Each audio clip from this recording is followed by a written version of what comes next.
Yes, everyone, welcome back to the Irish Hotspur here. Apologies for no fan show tonight. David just can't join us for this one, and we kind of just thought it'd be the best case with the North London Derby week. Everyone's feeling a little nervous. Everybody probably wants to speak to both of us at the same time, so we figured we'd move the fan show to Wednesday. Apologies to any inconvenience for that, but make it up to you with a bit of a debate show, kind of like I kind of put it to them, a bit of a smorgasbord of a kind of a news show as well. Where we're going to be discussing kind of all the recent things that come out around Spurs as well as around this ownership, and then some transfer news to discuss, maybe what that actually means for the squad. Plenty of kind of different sort of subjects to get kind of stuck into, everybody. So hopefully you do enjoy it.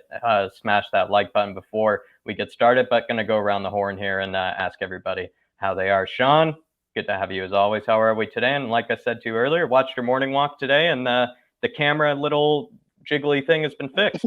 Yeah. It's been, I've missed it so much. It's been the start. I promised myself around Christmas time, I was like, I can't wait for the January window to open. I'm going to be out there every day with these videos. And then my thing, just like the gimbal was so irritable and it was like shaking violently.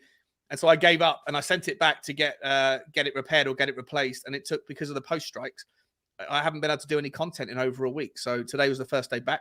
I'm feeling good, mate. I'm glad to be here with you guys, with Paul, with Wes, with yourself. I'm sorry to hear about Dave's, Dave's troubles, and, best wishes to him, and hope he's on the mend. Hope he's watching. If you are, Dave, I hope you're feeling better soon, my man. Yeah, I think he'll be back with us shortly.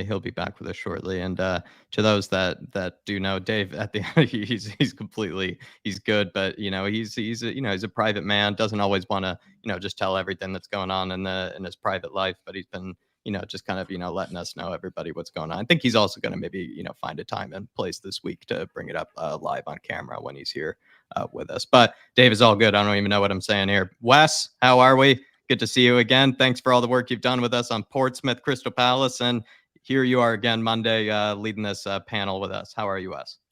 I'm good. Just, chilling, getting ready a little bit, getting packed up a little bit to travel to North Carolina to go back to school soon. So that's going to be fun. I got to drive there, maybe to bring my car up there. Thank God. So I got permission for that. So that makes stuff a lot easier. That does make traveling a lot easier. I know when it's college, you're basically stacking everything inside, doing a bit of Tetris, I would imagine, in the car to put everything together. Good man. Paul, how are we? Good to see you back here as well. You're doing a bit of work for us with the magic of the FA Cup. I'll be honest, 1-0 win wasn't too magical, wasn't it? No, I think, is that why Dave's sick? I mean, that would bugger up your immune system, having to sit through that crap the other day, No, I'm good. I hope he gets better, and it's good to be here. I've done my research, which consists of asking Sean one question before we went live. So I'm good to go, man. That's how it works over here. We're, duly prepared. Everybody's done their homework. But everybody that's in here already, do smash that like button, please. And thank you. We're going to get to the comments here, and then we're just going to get straight into the news. And it's going to be, like I said, everybody, a huge sort of mix of news today that we're going to be discussing. Renault's already in here first and foremost, and he's saying new owners, please. Okay, good to see there, Renault. T.O. Isaac is in the house. George Hill would love to see Qatari money get injected into this club. Someone has to do it because that ball prick leaves his wallet at home every window. We need new signings as soon as possible. Just pay Poro's clause. I mean, Chelsea are into it now, George, and it's getting a little nervous now, I must be honest. Adrian Shroka, good evening all. We have Caitlin as well, or Caitlin is in the house. Good to see you.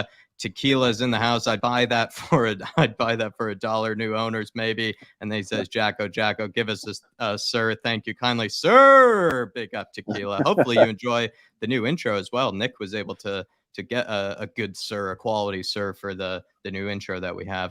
We have Mr. Randomized who says, I'm all for new owners, but oil owners, ? Come on, that makes us cartoon villains. Interesting. I don't want it to get to actually a bit of a disclaimer. I would say, everybody, who knows whether this is even going to happen. We're going to discuss it to some pretty good length. But I'm just say respect everybody's opinion tonight. Don't want to really have to lecture anybody at any stage, at any moment. But I would say, everybody's opinion is everybody's opinion when it comes to new owners, when it comes to the new owners that could possibly come in, or even just the new investment that could come in. It's all just respect each other's opinion. It's definitely something that we sort of, I would say, do pretty well over here. Don't want to try to remind people of that today. But yeah, just going to say it now. And hopefully, yeah, that's the only time. But big up Dermot saying that he'd be a hypocrite, actually, if he accepted the Qatari investment. Interesting there, Dermot. King Hoddle, maybe Sean can restore some much needed balance and reason intelligent debate to a channel that sadly is becoming, wow, I don't really know, King Hoddle. It's already getting a little hot here. John Stokes and even Jack and Sean. Hello, everyone in the chat. Big up, John. Phil, evening, lads. Get well soon, Dave. I'm sure a win in the North London Derby will pick you up. Come on, you Spurs. What do we think of the Raya and Trossard links? Good signings for me. We'll get into it, Phil. Don't you worry. But I'm actually more excited about the Trossard links just because he's actually done up moon boots a few times this season. So it'd be nice just that we don't have to play him any longer at this stage, my man. Big up Art Green as well. Good to see you, Mick Hermelach. We have Mia W in here. Craig Bowler as well. Just making sure. Chunky Cheeks is in here. Good to see you, Chunky. Just Mark Ivy, Oxford Hotspur. Did anybody check on the Arsenal FA Cup? I'm pretty sure they won. At all. I'll check. Or is that happening right now? I'm not mistaken. Yeah, it's on, the game's right on, Yeah, on now. Yeah, it's on now, I think. It's hard to say whether even that would even. 0-0, 17th. Yeah, 17th minute, 0-0. We're Oxford Hotspur today, Mr. Mark. Exactly right. Gamer16, guys, we're officially swimming in gold. Let's hope so. Let's hope so. Big up North County FC. Where's the Irish Hotspur? Like I said, my man, he's not able to make it tonight. He'll be back tomorrow, and he'll be back Wednesday as well for the actual fan show. We just thought it'd be best to have both of us for those fan shows because it is a big nervous week. Big up North County, and bless you, Paul. Bless you, Paul. Gesundheit. And Davenport, hey, Young Jack, hey, Wes, hey, Sean, hey, Paul. I think we should go for Dean Henderson as replacement for Lloris, as Henderson is a younger keeper. We're going to get into this later, lads, but anybody have strong opinions here on Dean Henderson, the guy that waved his, waved his baseball cap around after he saved a penalty against Spurs? That didn't make me too happy. Paul, thoughts on Dean Henderson? Do you remember that Forest game? I do, but I haven't really seen much of him. So, as far as football players goes, and I'm sort of limited to mainly just watching Tottenham, but I don't know. It's very good, Paul. Very good. Off the top of my head, it doesn't sort of scream a name of, it's Dean Henderson. Okay. I think he could be. I think putting aside the baseball cap thing, like that's just him celebrating, a little win, a little moment, whatever. But I think he's one of the most talented young goalkeepers in the Premier League. I believe he would count to some level for the homegrown stuff, or not necessarily the club homegrown, but at least I know we're going to get into that. English. The English stuff. And I know you brought that tweet up you showed me, or not the tweet, the comment that you showed me earlier, which was superb. I think he's fantastic, and when you compare him to a bunch of other keepers that are out, he's definitely not the finished article, but you could build him for the next 10 years, and I'd be very happy if he was the hat wave. I would associate more with the Pickford, to be honest. So maybe Dean Henderson and him are cut from a similar cloth. Jordan Pickford brings a lot of shithousery, right? If you want, you've got Romero who's a shithouser, you've got Richarlison who's a shithouser. If you want somebody to, whenever there's like something going on the halfway line where a few players get involved, and you want your goalkeeper to come out and have a word, Jordan Pickford's your guy. I thought that was sort of three. It seems like that's what Conte's going for. You have to have a certain level of housery in order to play, feels like, for Spurs and be a part of Conte's regiment. Now, the only thing about Henderson, was he the keeper that didn't he go on loan to Forest? Who was he with? Was he with Liverpool? Yeah, he's on Forest. He's on loan from Manchester United. Right, so he had a bit of a whinge, didn't he? Saying, well, I was supposed to be in the first team, they didn't pick me. It's like, well, I don't like that sort of. I don't like players getting a bit out of their box like that. So I'm not sure about his character. There you go. I don't know why Man United would sell him, because Man United have to replace De Gea at some point. Yeah, and they're looking elsewhere. But to me, they've got his long-term replacement, capturing his minutes on somebody else's dime right now. His learning curve is being used elsewhere, which I think is smart.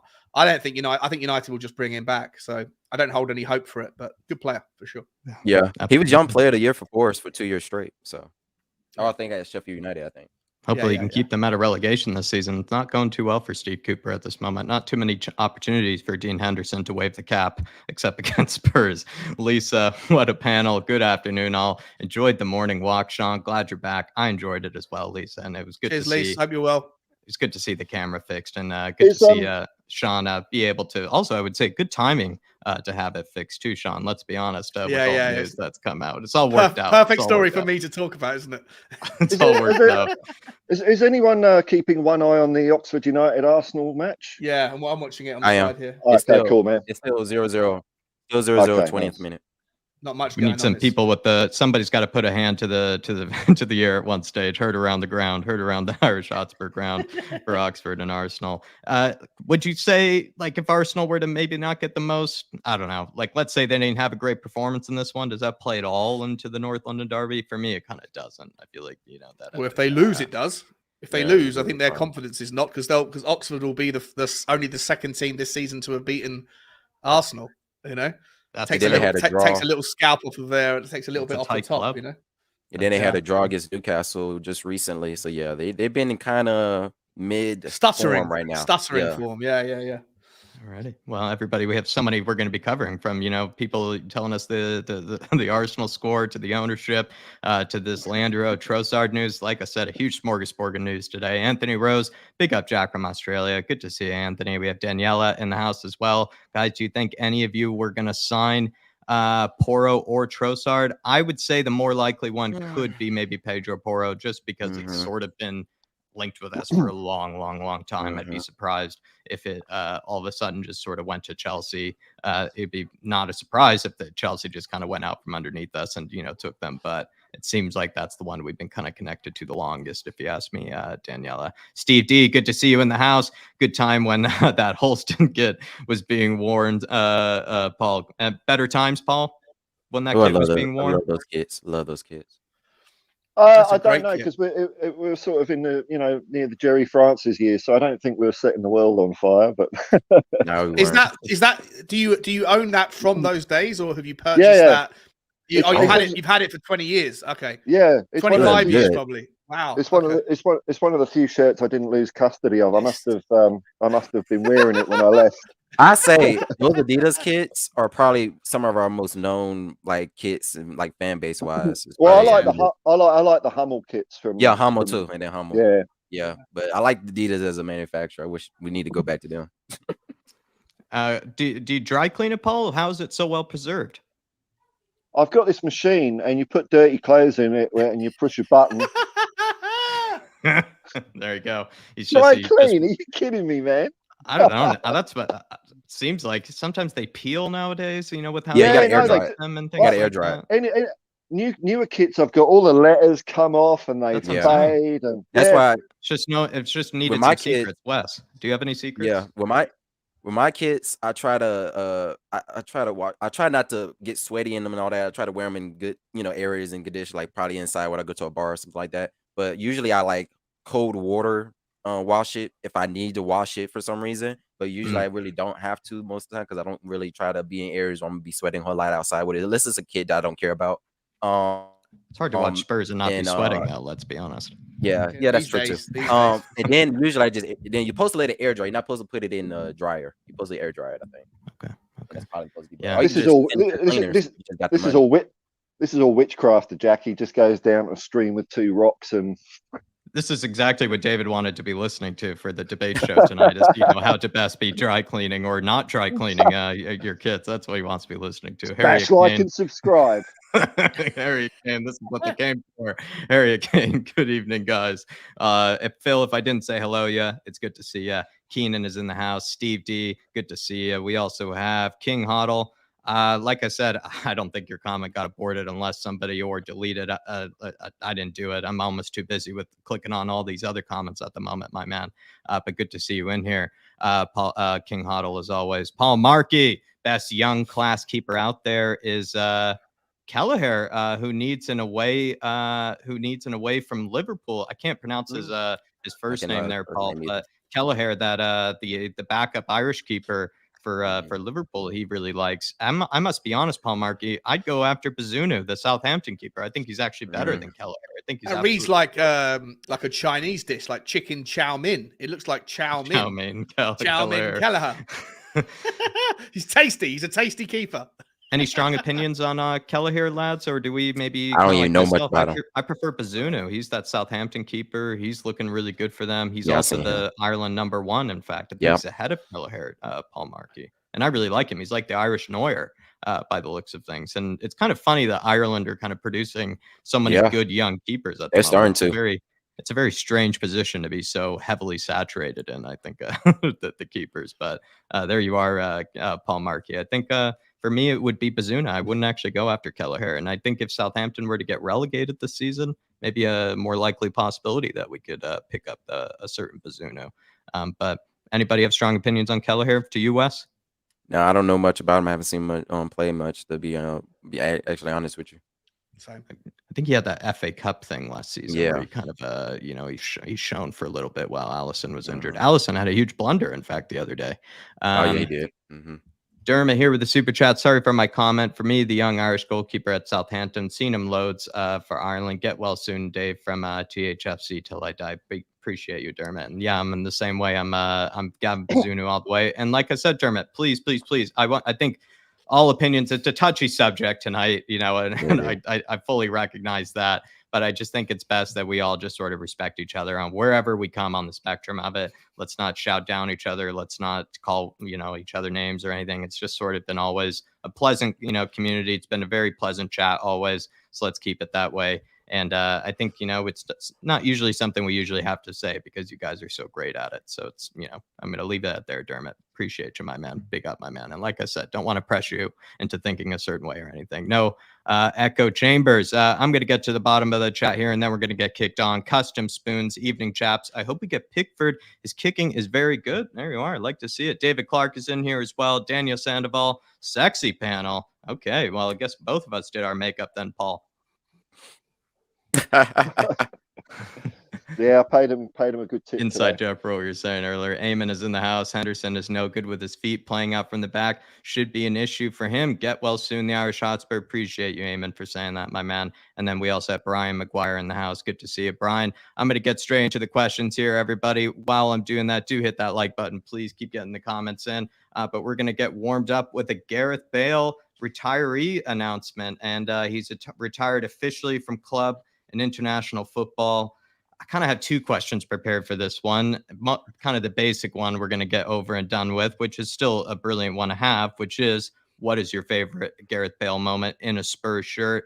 I might get started here and just say basically one of the first ever games that I sort of fell in love with Spurs was when we won against Man United, whatever it was, like in 40 years or something over at Old Trafford. And that goal that he scored from that ridiculous run, it felt like he ran the whole length of the pitch and then ran past Rio Ferdinand, which was sort of like the defender that I was sort of taught, right, my whole life as one of the best defenders of all time, etc. He was reaching kind of his old days, maybe kind of past his heyday then, but to see kind of a young, Gareth Bale with I think it was the Mohawk, sort of haircut back then as well, just surging past Rio. Just sort of, I don't know. It's not my, his best ever goal, but it was my favorite kind of goal, kind of from honestly one of the best ever games. Even Clint Dempsey scored in that, the Yank who could never score for us. So it was, a special day. And I even remember, I think the reason I loved that game so much was because we dominated them in that first half. And then I just remember like Man United hitting the post like several times and just, clawing our way to victory, like towards the end, which was, kind of classic Spurs in so many ways. But everybody, Sean, maybe just go to you. Just go to my left here. Go to my right. Sean, what are your thoughts? Gareth Bale, best ever moment in a Spurs shirt for you? I think it was probably the Inter Milan game away when he scored the hat trick. I think the second goal was just absolutely sensational. Or the build up to the second goal, it was absolutely sensational when he just galloped down that line. Just watching him gallop at full pace. He never had like fast legs, but just when he had quick enough legs with those lanky kind of strides on him that was just insane. And the shock on his face when he scored the second goal, he couldn't believe it himself. And then obviously the game was like done and dusted by that point. I think we were 3-1 down, and then it became whatever it was. I forget what it was, 4-1 down or something. But that was his coming of age night. So that's the moment I'm going to say. Yeah, absolutely superb player. Miss him loads. But he went on to have a fantastic career. Didn't he just sign in the summer for an American club, and he's retired during their mid-season break? LAFC. Is that right? Yep. Yeah. Yep, that's right. LAFC. Right now we're in we haven't started our new season until I think the new season starts February. Right now they're coming back from they're going to training session and medical now. So the fact that he left just after 1 year is kind of messed up for Not even LAFC 1 year, fans. right? Like half a Yeah, year. he barely just played half a season. So really, he only signed just to play So he for the could World train for Cup. the World Cup. Yeah, Yeah. that was Fair really the enough, only yeah. reason. He won an MLS Cup though, so he won Oh, the did he? championship Oh, there. Yeah. there you go.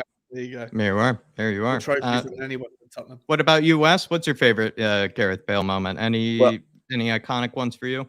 oh, for me, of course, I wasn't watching Spurs when he first came to the club, but I did watch him, of course, when he came back, and that was a big deal for me because I Right. knew how big of a player he was. So my favorite is probably like the cup matches we played with him coming off the bench, and he actually did. A lot of people forget though, and a lot of people just don't say he played very well for us this last comeback spell he did. You know, I think he had like 15, 14 goals for us or something like that coming off the bench, and sometimes starting. To me, so that was my favorite moment, just all the goals he scored throughout that season during the COVID year. He had a pretty spectacular return, I must be honest, Yeah, especially for sort of I being just kind of wish labeled fans as were there. finished and being labeled as done. He did his Yeah, job. And even, yeah, while the Jose sort of kind of politics were going on as well, kind of with the squad and everything, he did pretty well for it. yeah. I I'll just be wish fair. fans was there. Yeah. If we had a full building with Gareth Bale coming back, oh my, that would have been crazy to see. What about you, Paul? Favorite Gareth Bale moment?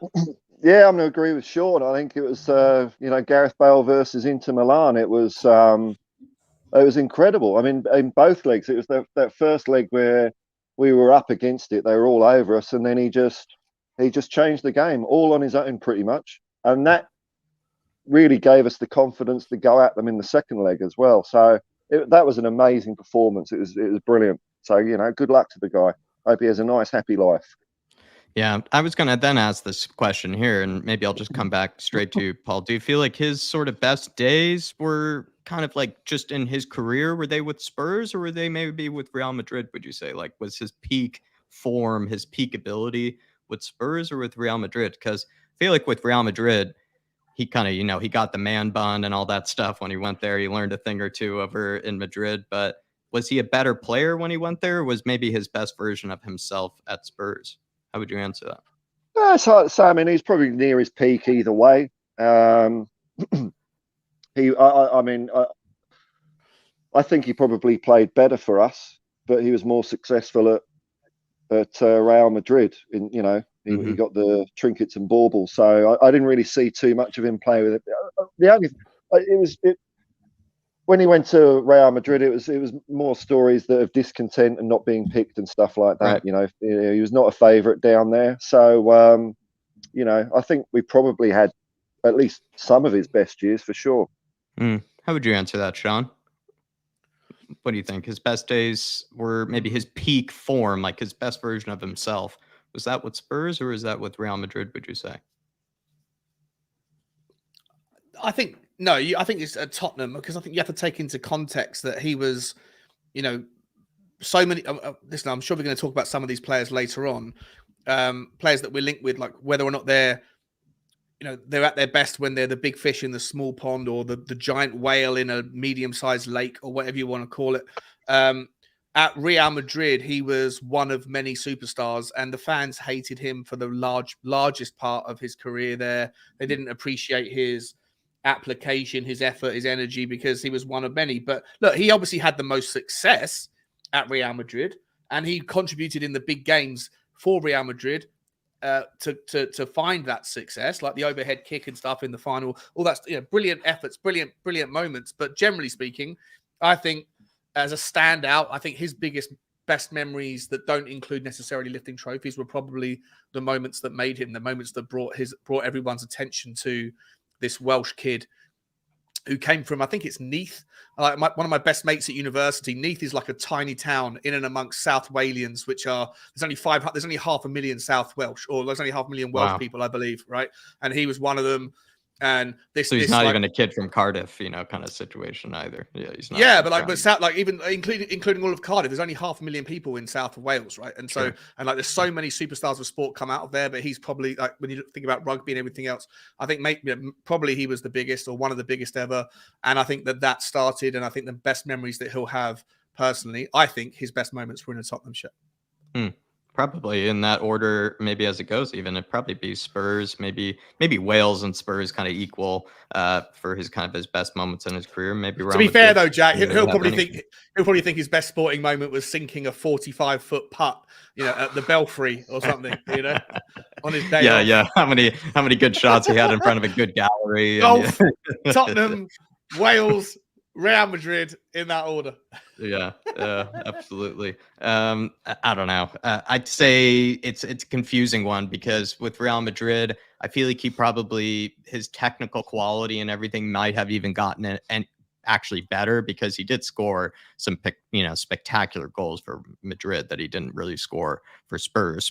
So he still scored insane goals for us, but sort of kind of the bicycle kicks, the outside the foot, ridiculousness, all that sort of stuff was definitely maybe more at Real Madrid. At the same time, though, ever since he went to Real Madrid, his sort of kind of legacy or his reputation as kind of like a focused and determined footballer kind of went away. He sort of got the accusations of preferring golf and not really learning, Spanish quick enough and things like that. So yeah, I would say I don't know. I thought it was a difficult question to answer. I'm not really sure if I could even answer it. My bias sort of says that maybe, it was Spurs where he's actually was at his best. But we also have a super chat here to get from Paul Markey. Last Irish keeper at Spurs, Jack, was Pat Jennings. And how good were we then? Kelleher much better than Bazunu. Interesting there, Paul. Curious how you see that because I don't even know how Bazunu gets that much playing or how much Kelleher gets that much playing time because I feel like Bazunu has played ahead of Kelleher this whole time over at the Irish national team. But I'd be curious to see what Dave also says because I know he's a big fan of Bazunu. But you've been good to see also, Paul Markey, your takes coming through here. I would say it's an unpopular take maybe when it comes to the Irish keepers. But any opinions on maybe Pat Jennings? Can we ever get back to the days of Pat Jennings, a leader like that, Paul? No, there's no way, man. I saw him play once, which is better than not seeing him at all. And he was playing for Arsenal. It was right later on in his career, but he was just brilliant. I mean, it's very hard to separate who's better out of Pat Jennings and Ray Clemence, but that's because I saw Ray Clemence play a lot better. But Pat Jennings was just he was the governor. I don't know. He had super glue on his hands or something. Great big hands. We'll never see a keeper like that again. Never. I know you're not a fan of keepers being captains, Paul, but could he have been a captain, let's say, if he was thrown into the Spurs side right now? What, this Spurs side? Yes. But a normal football team, no. Don't even know how to take from that because that speaks a lot to Lloris then with that answer. But big up Paul Markey, my man. And I would say Kelleher, maybe not the most popular answer there. I feel like I'm a Bazunu guy myself. Aaron Dubb, no Harris here. Might as well mess you up with some Gaelic. I'm not even going to try from here, but apparently he's put me in the chat and he says it just means we can all go to the toilet is what he says. But big up to the Irish Army, Dermo and Dave. I think it also means our day will come. Our day will come as well. So it's kind of a... Oh, we're doing Chocky LR stuff now. Because I see GHFC. Sean, you're brushing up on your Gaelic there. And also as well, just reading between the lines, the GHFC. Yeah. Yeah, something about Tottenham. Tottenham's day, like our success will be there or something. I'm sure he'll come in with the English version of it. maybe we'll just be left in confusion. Big up, Aaron. Appreciate it, my man. Can we get some opinions on Hugo Lloris, another player still a Spurs player, but our current goalkeeper is retired from international football. David Raya and Pickford are among the list of successors for Spurs, so a bit of a two-parter here. Wes, with Lloris retiring from the French national team, it kind of was all pointing towards maybe him being moved on this summer, would you say? Yeah, probably. I think we need a goalkeeper, somebody a little bit younger, somebody, more up and coming. I think for him, he don't want a World Cup. He did, he kind of accomplished what anybody who's playing for their country would want to do. Winning the World Cup, that's the main goal. Even if you just win one, he had a possibility for a second one, but come on. Everybody was kind of more room for me personally. I was room more for Messi to go ahead and win it, and, get that over with. But he won one. He got to a second one and he got 2 finals in a row. So how much else he can really accomplish for a French national team anymore? Plus, he's I know he's pretty much was probably on the way out anyway, regardless, because there's other up and coming keepers behind him. So, it was good. Pretty much for him, he had an excellent French national team career, pretty much. I've been a little harsh of Hugo this season, Paul. Would you say maybe cross the line at any stage with my criticism of Hugo? Do you feel like he's been a good servant to us? I mean, where do you stand on him? He's just retired from the French national team. He won a lot with that team. What do you make of his maybe career, and also the fact that it could be his last season with Spurs? Well, it's looking like it's going that way. Last season at Tottenham, I don't think you've been too harsh on it. I mean, there was no hatred there or anything, was there? So I hope not. I thought it was nice. I mean, I know he lost the World Cup there, but I think he had a decent tournament. I was surprised by how well he played, actually. And then he comes and puts a Spurs shirt on and spoons one out. So I don't know. I think it's time to go. He's been around a long time. I mean, I guess nothing about him really stands out for me, though. Maybe it's just because of the way the Spurs side has been while he's around. It's like 10 years of, it's all right, Yeah, I know what you're saying. I just feel like with Hugo, I've never really been his biggest fan. I'm going to maybe come out and just say that. Just sort of never really saw him as a leader. Always kind of questioned him as really the captain. I feel like there were elements of his game that sort of, I don't know, been kind of lost in the past, where nowadays you do need to be a bit better with your feet. I feel like you do need to be a bit more of a commanding presence at times, rush out of your goal a bit more. And I don't know, maybe just sort of modern times of how football is being played has sort of caught up with him. But I'm also kind of willingly been very, very harsh on him, I will admit, because he's definitely saved us on plenty of occasions. I think Hugo has, but I don't know if he even compares to some of the better goalkeepers of the past that, of course, I'm not even, been witness to. I think Hugo and basically, what is it, Friedel, I guess, and it's been kind of the two guys that have been my sort of upbringing, so not a lot to pick from, I would say, in the goalkeeper department. Any strong opinions on David Raya or Pickford, Sean? What would you say? Because those have been also listed as the potential kind of long-term successors, if you will, for the goalkeeping position. David Raya, Pickford, any strong opinions or, preferences between the two? Yeah. Look, I think David Raya is part of a team that protects him a little bit more than Pickford gets at Everton. I like both of them. Neither of them are probably I would probably prefer Emiliano Martinez. I think he's awesome. If we're just going to pick random accessible goalkeepers from the Premier League, Jordan Pickford though, look, he's not going to be someone that excites. He's going to be someone that half the fan base are probably going to be like, oh come on, we can do better than that. But actually, I think he is someone that is a very talented shot stopper. He's often let down by Everton's defense. He gets caught up in weird positions. And he's got a clanger in him. If we're trying to move away from the clanger kind of department, not that Hugo Lloris has ever been really consistent with clangers until this season or until maybe like in the year 2022. He only ever really started with his occasional clanger after he signed his contract last January. And then you saw it like 2 or 3 times against Wolves, against Southampton. I think it was against Brighton. He did one in last year, and then he's done quite a few this season. But if we're trying to move away from that, then maybe Jordan Pickford's not the right guy. Yeah. But I do think Jordan Pickford is a very good shot stopper. I think his distribution is better than most. But yeah, I don't know if Ray is even available. But if we're going to pick just any random goalkeeper from a kind of a bottom half team, then for me, I'd rather go for Martinez. I think he's a really, really smart goalkeeper. The Wolves keeper also is very. What's the Wolves keeper's name? It slips my mind right now. Jose Sa. Jose Sa. I think he's class as well.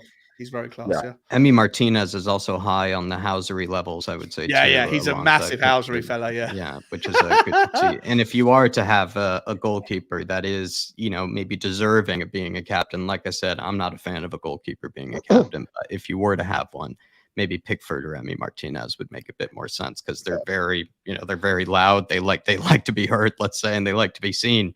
Type of goalkeepers. They don't really hide away, or they're kind of almost the opposite of Hugo, I would say, and kind of especially their demeanor and kind of like the way they kind of carry themselves.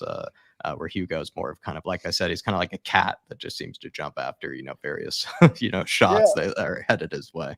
Yeah, Paul. Yeah, Pickford, I think he's a decent keeper, but he just looks a bit skittish to me. But I'd go along with Sean Martinez. I think he's fantastic because not only did he pull that rubbish in the World Cup, he did exactly the same in the Copa America as well. He absolutely psyched Brazil out of that tournament on his own, and that'd be great to have someone. But no, we don't. No more goalkeeper captains, please. Yeah, 100%.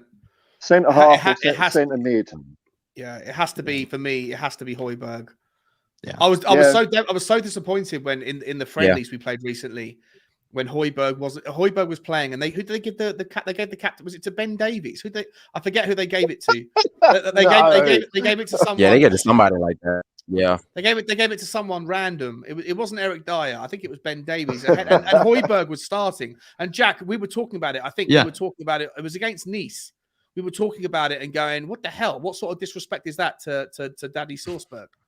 Yeah, I don't know. It worries me that Hugo or Pierre wasn't given the captaincy in that moment, but perhaps there's just a hierarchy that we just don't know about when it comes to maybe players that are from the academy. Maybe they get Sanchez. That's it. Tyler and Foggy Foam was saying it was Sanchez that was given the captain. Yeah, that's right. That's what made it a real crime, and there's no explaining that. There really is no explaining that. Yes, what I would say is I agree with you on Pickford with the fact that I feel like Pickford, he has the howler in him. He has the clanger in him. But at the same time, you sort of can rely on him to be maybe more mentally or keeping the other defenders and everything mentally switched on and everything like that. What's funny about him is I feel like sometimes he might be switched off, but his defenders won't be because he's always screaming in their ear and he's always kind of making a bit of a, let's say, a voice of himself. He makes himself quite known. He makes his presence known. Whereas Emi Martinez is a bit of the best of both worlds. He doesn't really seem to have a clanger in him, but he's also very, very loud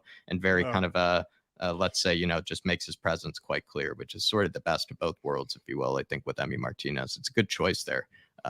Sean Bottom Duda is saying, I'd love to see Gregor Kobel at Spurs. That's the Dortmund keeper, Swiss international. He's kind of maybe more of that mold that I kind of am a fan of.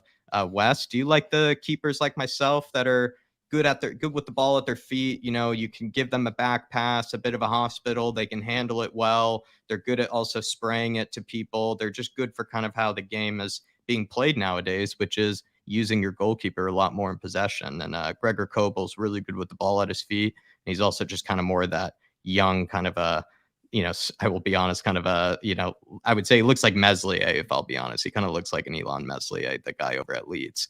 What would you say, Wes? Strong opinions on maybe keepers that are good with the ball at their feet?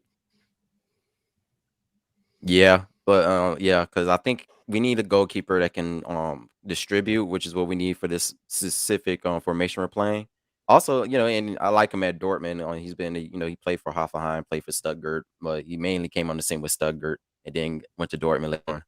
And now he's kind of balling out. And he's just now starting to ball out for a little bit for Switzerland. Yeah. Plus he's 6'5". I always like taller keepers because they're able to stretch out even more. I would say whereas David Raya is a little shorter. But I know he's more known for I know he's more known for his dribbling a little bit, but I think it helps to have a bigger body. I know that, especially when it comes to corner kicks and stuff when we really need a save. Yeah, I agree with that. I'm kind of more for maybe finding a young goalkeeper that fits kind of the mold of being good with the ball at their feet, and then having them for a decade or something like that. That's what's always ideal, but you can't always have it how you want. On 25. Yeah, he's only 25. There you go. Yeah, he's only 25. Yeah. Aaron Dubb saying, just a Chippy Brady into a great channel. Love hearing Shawnee and Wes and the Aussie Gandalf as always. Paul, is that what we're going for today? Should we just start titling your videos that?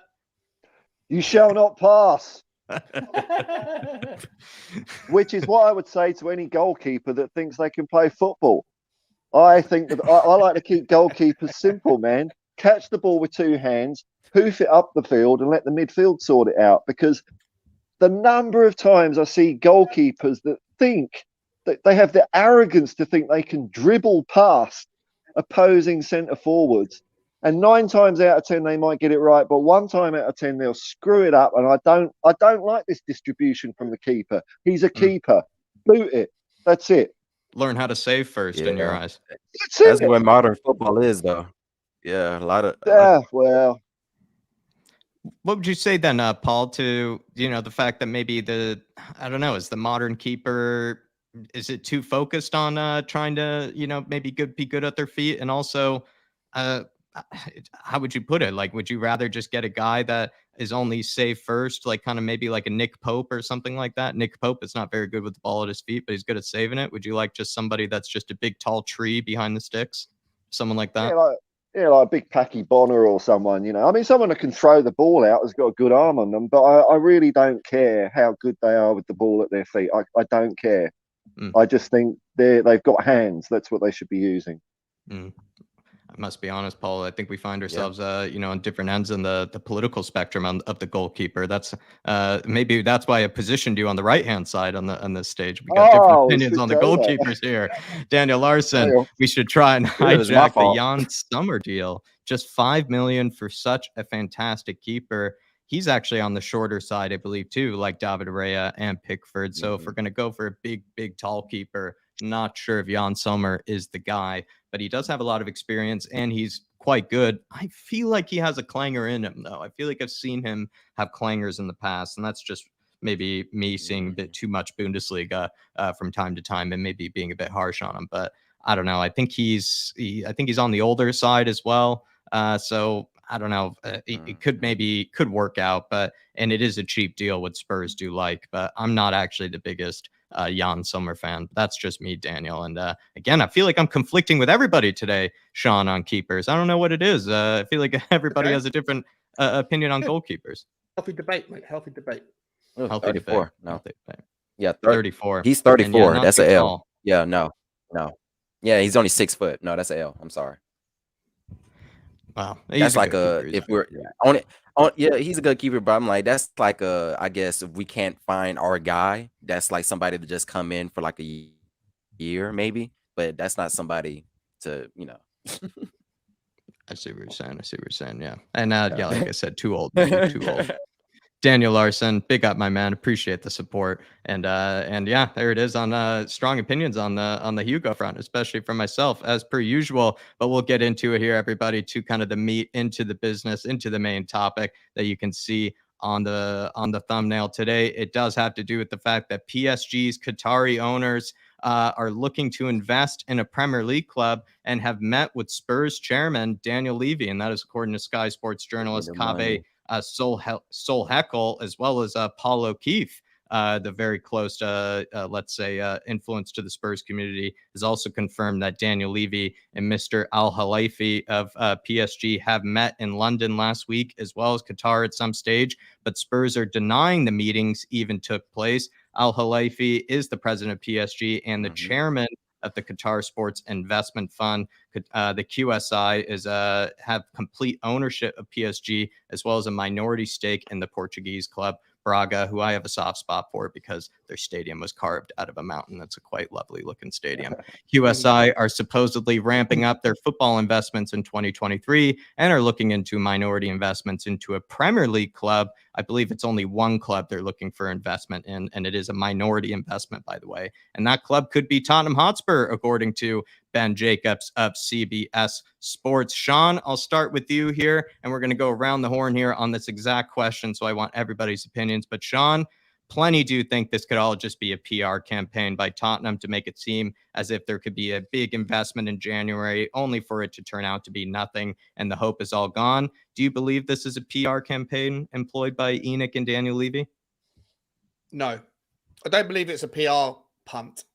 I think that if that was the case, then you'd have to dismiss the fact that Tottenham have been looking for like investments from various sources over the last 2 or 3 months. But it might be non-substantive, but to allocate or to align this with just because there's an Enoch out, emergence, a growing apathy to the efforts of Enoch and that on Twitter and social media, and then for them to just leak this story, I don't think that really carries much weight. And it might be true, but I don't think it does, because for 2 or 3 reasons. Well, one of them is if Tottenham were to have leaked that story, then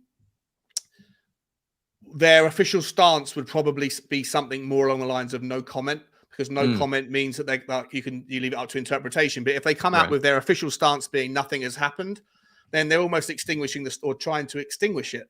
Now, of course, they could be playing sort of double bluffing, everybody there with that whole practice. But for me, the fact that they have come out and said that there's nothing to it, or that's their official stance, at least in the background, that would be the typical response of someone that doesn't want something to get out as much as possible. So I think that there probably was conversations. There's a bit of mixed messages around whether it happened in London, the conversation, or whether he was in Qatar. Some journalists are saying that he flew to Qatar for 3 or 4 days recently. And then I'm hearing in other places that it happened in London. Maybe both are true. Maybe one of them is true. Who knows?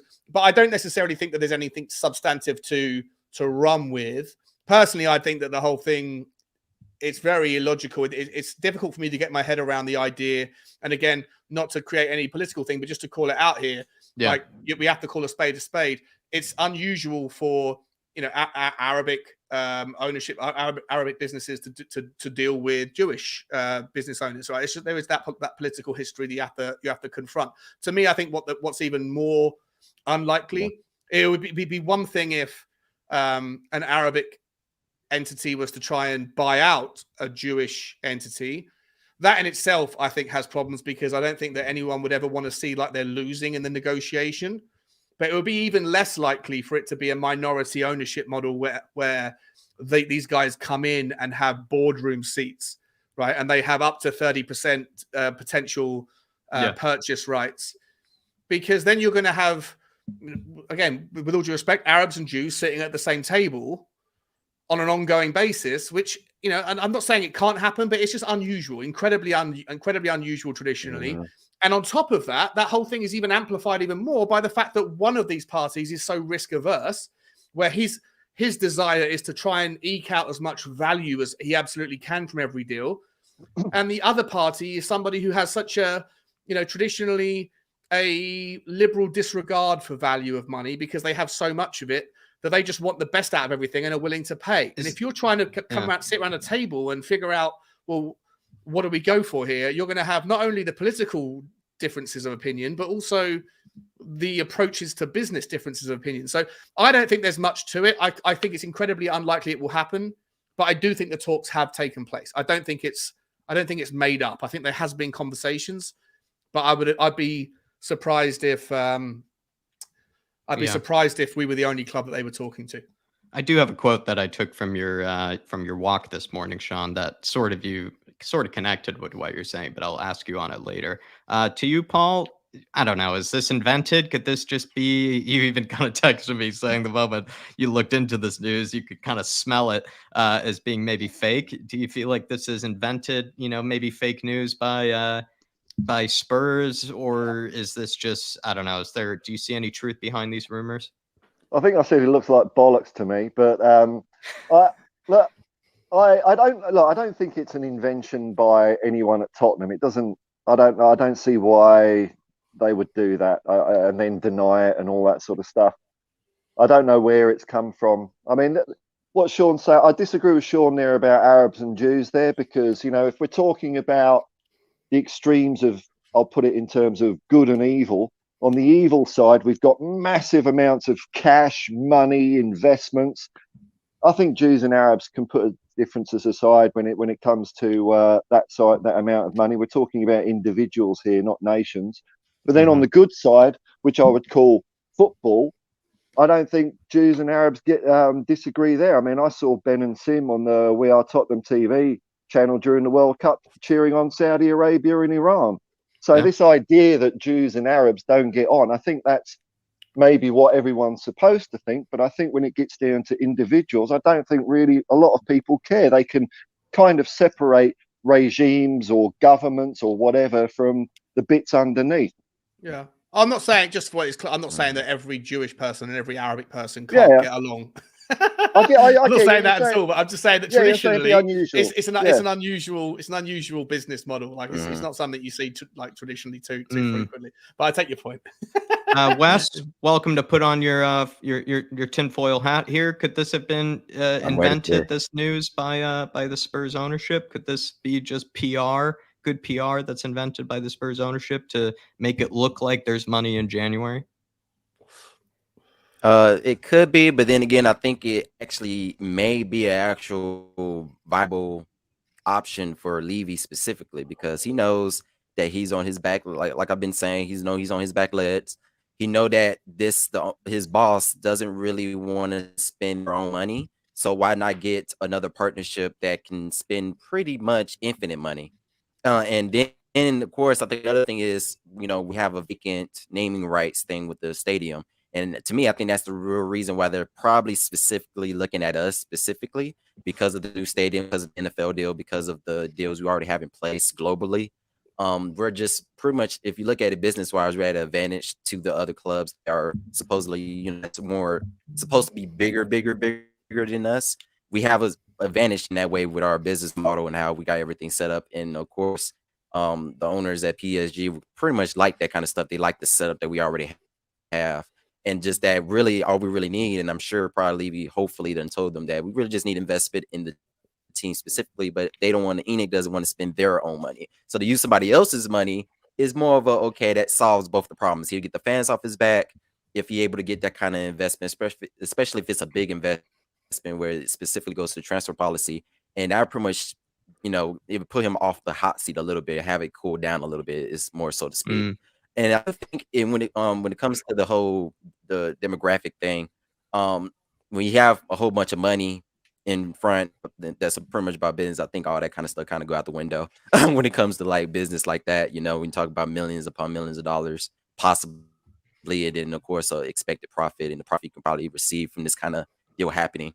It would be, if it was to happen in a perfect world, it would be a big deal. And even with I understand, but it does, of course, that kind of ownership does come with its faults. It does come with its problems. We would have to get a whole lot of repercussions. They have to give repercussions to the fan base for us to know that, nothing, that, we would have to know some stuff, what's going on specifically, especially with that ownership, and know what's going on, what they plan on, and, what their whole idea is. Because, we want insurances on that kind of stuff because, they do have human rights, stuff that they are very liable to and, at fault for, that they know, that's a big problem. And especially for a club like us, we represent most of the good stuff and everything. So that is something we have to think about, of course. But in a perfect world, this would pretty much, for Levy specifically, this to me, I've been saying this on Twitter, it would pretty much save his job, because then instead of them using their own money and the transfer policy that they've been used for the last 20 years, which just has not worked, only lead to one League Cup and 2 other final appearances. Then if you use somebody else's money, and then they just specifically just throw that to transfer policy and they can pretty much run a business as usual, kind of hits the 2 birds at one stone. See, I find it's the opposite. Like I was saying this on my video earlier, I feel like it's the weirdest scenario. If you were to have a minority investment of up to 30%, right? And let's talk about those numbers for a second, if you don't mind, Jack. Like, what does 30% look like? Well, it depends on the valuation of Tottenham Hotspur, right? Which, if you take any reasonable figure, maybe it's $3.5 billion dollars. Close to Chelsea's. Yeah. For argument's sake, something like $3.5 billion, maybe Tottenham's worth, absent debt. You could possibly look at, if they were to maximize their investment of 30%, that would be something like $1 billion that could come in. Now, whether or not Tottenham get that money, or whether or not it's in part, or whether it goes to the owners and they want to dilute their ownership, all of that stuff will be determined by the terms of the trade. But to me, I find it odd how everybody on Twitter, or not everybody, there was a lot of people actually that I saw that were like, well, I don't want that sort of money coming into the club. But there was an overwhelming majority of the feed that I saw that was on board with it. And yet I was like, I don't really get it, because Tottenham... Yeah, Sean, you said it was a lose-lose, or like a worst possible scenario for those that are Levy in or Levy out. Because I heard you say on your walk. Yeah, because I think a lot of the Levy out want Daniel Levy and Enoch gone, right? They don't like these people with their profile of risk, their approach to business, their haggling, their negotiation. They don't want those people involved in the club anymore. And the people that are more maybe tolerant of Levy in, or not, I'm not going to say I don't think anybody's Levy in. I think that there's people that are more tolerant of their processes because they don't necessarily like the alternative. Yeah. Right. But I feel like if you have a situation where you have, this money coming in that comes from the sources that maybe people have problems with, if you come from certain communities or you don't like the the approach that people from that part of the world have towards certain parts of the community or any community, then this idea where you have a lot of money coming in, but you still have Daniel Levy and ENIC as the majority owner, and Daniel Levy doing the negotiations, it's almost a lose-lose, because the people that are like who want the parasite gone, they don't get rid of the parasite. The parasite is still there. The cancer of the club, according to these guys, is still there. And the people that are willing to tolerate that guy because they fear like the moral compromise of having that money and where it comes from and what it represents coming in, they also they still have to tolerate Daniel Levy, but they also now have to sacrifice their own moral code to get on board with whoever we sign. So to me, it's almost like nobody wins apart from people that don't care about any of the politics, and all they want is Tottenham to win. And they recognize that what it's going to take for Tottenham to win is to sign a ridiculously, higher quality, more expensive players that fit a certain model.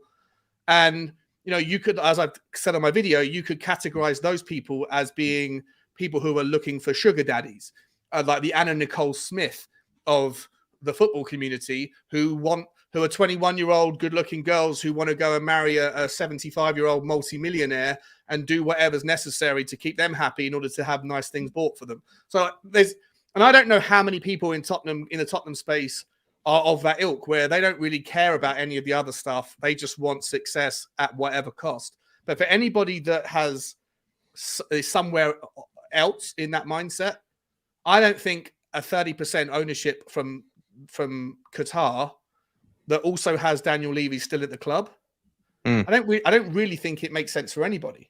What would you say, I don't Paul? think anyone's happy on that one. Sorry, yeah. Paul, Paul, I know you're very much I- Levy out, but how would you react to what Sean said? Yeah, no, I'd agree with Sean. It's like, well, okay, so what percentage are they going to get? Are they going to, look, even if they've been talking, I think Daniel Levy will just end up fucking them around basically, and they'll walk away if it's even got that far. Look, so there'd be it would still be Levy running the show. There'd be money, whether the money would go to ENIC and trickle down or what it would do. It just doesn't seem to, it doesn't seem to do anything. So they might bring in a load of money, but it won't go on the pitch, or it might go on the pitch, or I don't know. And while Levy's there still thinking he knows more about football than a football manager, it's stuffed. I feel like he doesn't think he knows more about football than a football manager. He just doesn't care about football. If this sort of investment, Wes, doesn't exactly get rid of Daniel Levy, and so then Spurs fans are still stuck with Daniel Levy, and if the investment only really means that basically, is it, Sean, that they just get sort of a extra evaluation in their shares? They just have sort of, because we had a quote actually from Twitter, Sean, that I'm not sure if you saw, but Lazy Limey wrote, any money gained from an additional investor buying shares goes to the current owner or owners of those shares, or additional shares are issued, which dilutes the worth of the current owner's shares, which they would not like, in which case money would be available for the club or for whatever. So if there was, let's say, a huge investment into the club, Sean, and they did take a percentage of the shares of Spurs, that would mean that, the current ownership would have to do something with that money in some sense? Yeah, it wouldn't like what he's saying is correct in that if there's 100% of shares that are available, if there was an agreement and that that was offered to all shareholders or just to ENIC or whatever to sell some of their percentage to these guys for a certain amount of money, then technically it would go straight into the coffers of ENIC and they would be diluted, right? And then ENIC would take the money out. But in all likelihood, that wouldn't be the case. It would be a very structured deal, much like the £100 million of the 150 that was structured back in May. It wasn't a straight, like, we're just going to give you, we're going to pump money in. Like, there's all sorts of complications in terms of, like, they have to issue more shares in order for that money at a certain price point to make the dilution relevant for nobody to get, like, you can't just or you can just sell shares, but in all likelihood, the situation would be that there'd be a whole contract set up where there'd be new shares that would issued. They and that club, the owners, the Qataris would would be purchasing new shares. They'd be either A shares or B shares, depending on the rules of the shares, voting rights, all sorts of share capital issues, always have conditions associated with it. And then on as a consequence of that, if ENIC and Levy wanted to take, say, let's work with the argument of $1 billion being invested just for argument's sake. If ENIC and Levy wanted to take some of that money out for their own pockets, then they would sell some of their own shares, issue some other shares, and then cancel some shares. But as I say, like, there's no point in even kind of figuring that. Like 99 times out of 100, the only time that you see new owners bring in a new investor and the initial owners take that money out is if they're trying to like walk away from the club in a drip feed scenario. The vast majority of the time, new money comes in, and it's all part of a push for all of them to have more money coming in to do something with that money that ultimately lifts the value of the club in the long term. I think that would be the far more likely scenario. And so it would just be a complicated, ownership restructuring via issuing of shares, cancellation of others. But we won't know any of that until it happens. So it's not really worth thinking about in too much detail. Well, and yet here we are. But Wes, would you say Daniel Levy, is he asking for help? Like, is he maybe looking for help? Has he given up maybe on trying to fund the transfer budget himself?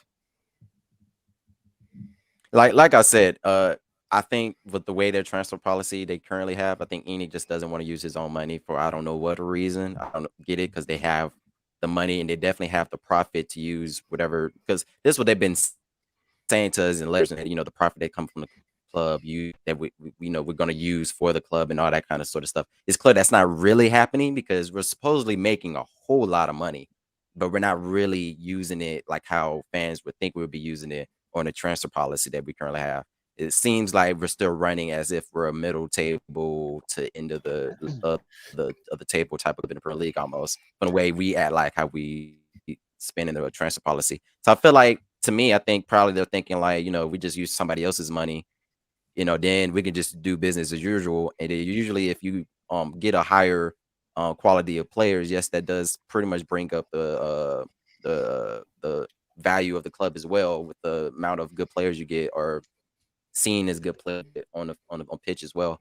So to me, I think it's like it's a weird thing, because and another thing is that for the Levy out people, this does pretty much mean that Levy and ENIC does not want to sell the club at all. They have no reason to really want to sell the club, and or they at least not prepared to sell the club yet, until they feel like they get to a certain point where the club is valued enough for them to then sell. So that could be another reason too. It's a really good point you raised there, Wes. Wes, if we were to get these particular group of owners to come in, first and foremost, on the argument, if you were to put as a supposition, they were to take the 30% maximum that they can. First and foremost, they would naturally have to, in order to dilute enough of other people's ownership to make them have 30%. Daniel Levy would get to less than 30%. He's already at about net 28% ownership of Tottenham, but he would come down to about like 21% or 20% in that scenario. So he would be the ultimate minority owner. But because these guys own Paris Saint-Germain, they would not be able to then go above 30% whilst they still own the majority share in Paris Saint-Germain, who participate in the same competitions as Tottenham do. And so ultimately, if these guys were to invest, then it would be, I think, even more unlikely that Tottenham would be able, that Joe Lewis and ENIC would be able to sell and leave the club in the short term, because they couldn't sell the rest of the shares to these new guys unless these guys sold down their share in Paris, in PSG. So you'd have to have a whole nother third party come in and buy the other 70% of the club. And what does that look like? Do they then come in and want to work with the Qatari guys? So another reason why I just don't see it. It's so weird. See it happening, What do you think, Paul? It's so Daniel weird. Levy... And then, of course, sorry, Wes. There might be a tiny bit of delay, I think, between us. Sorry, my bad. I'm sorry. What were you gonna say?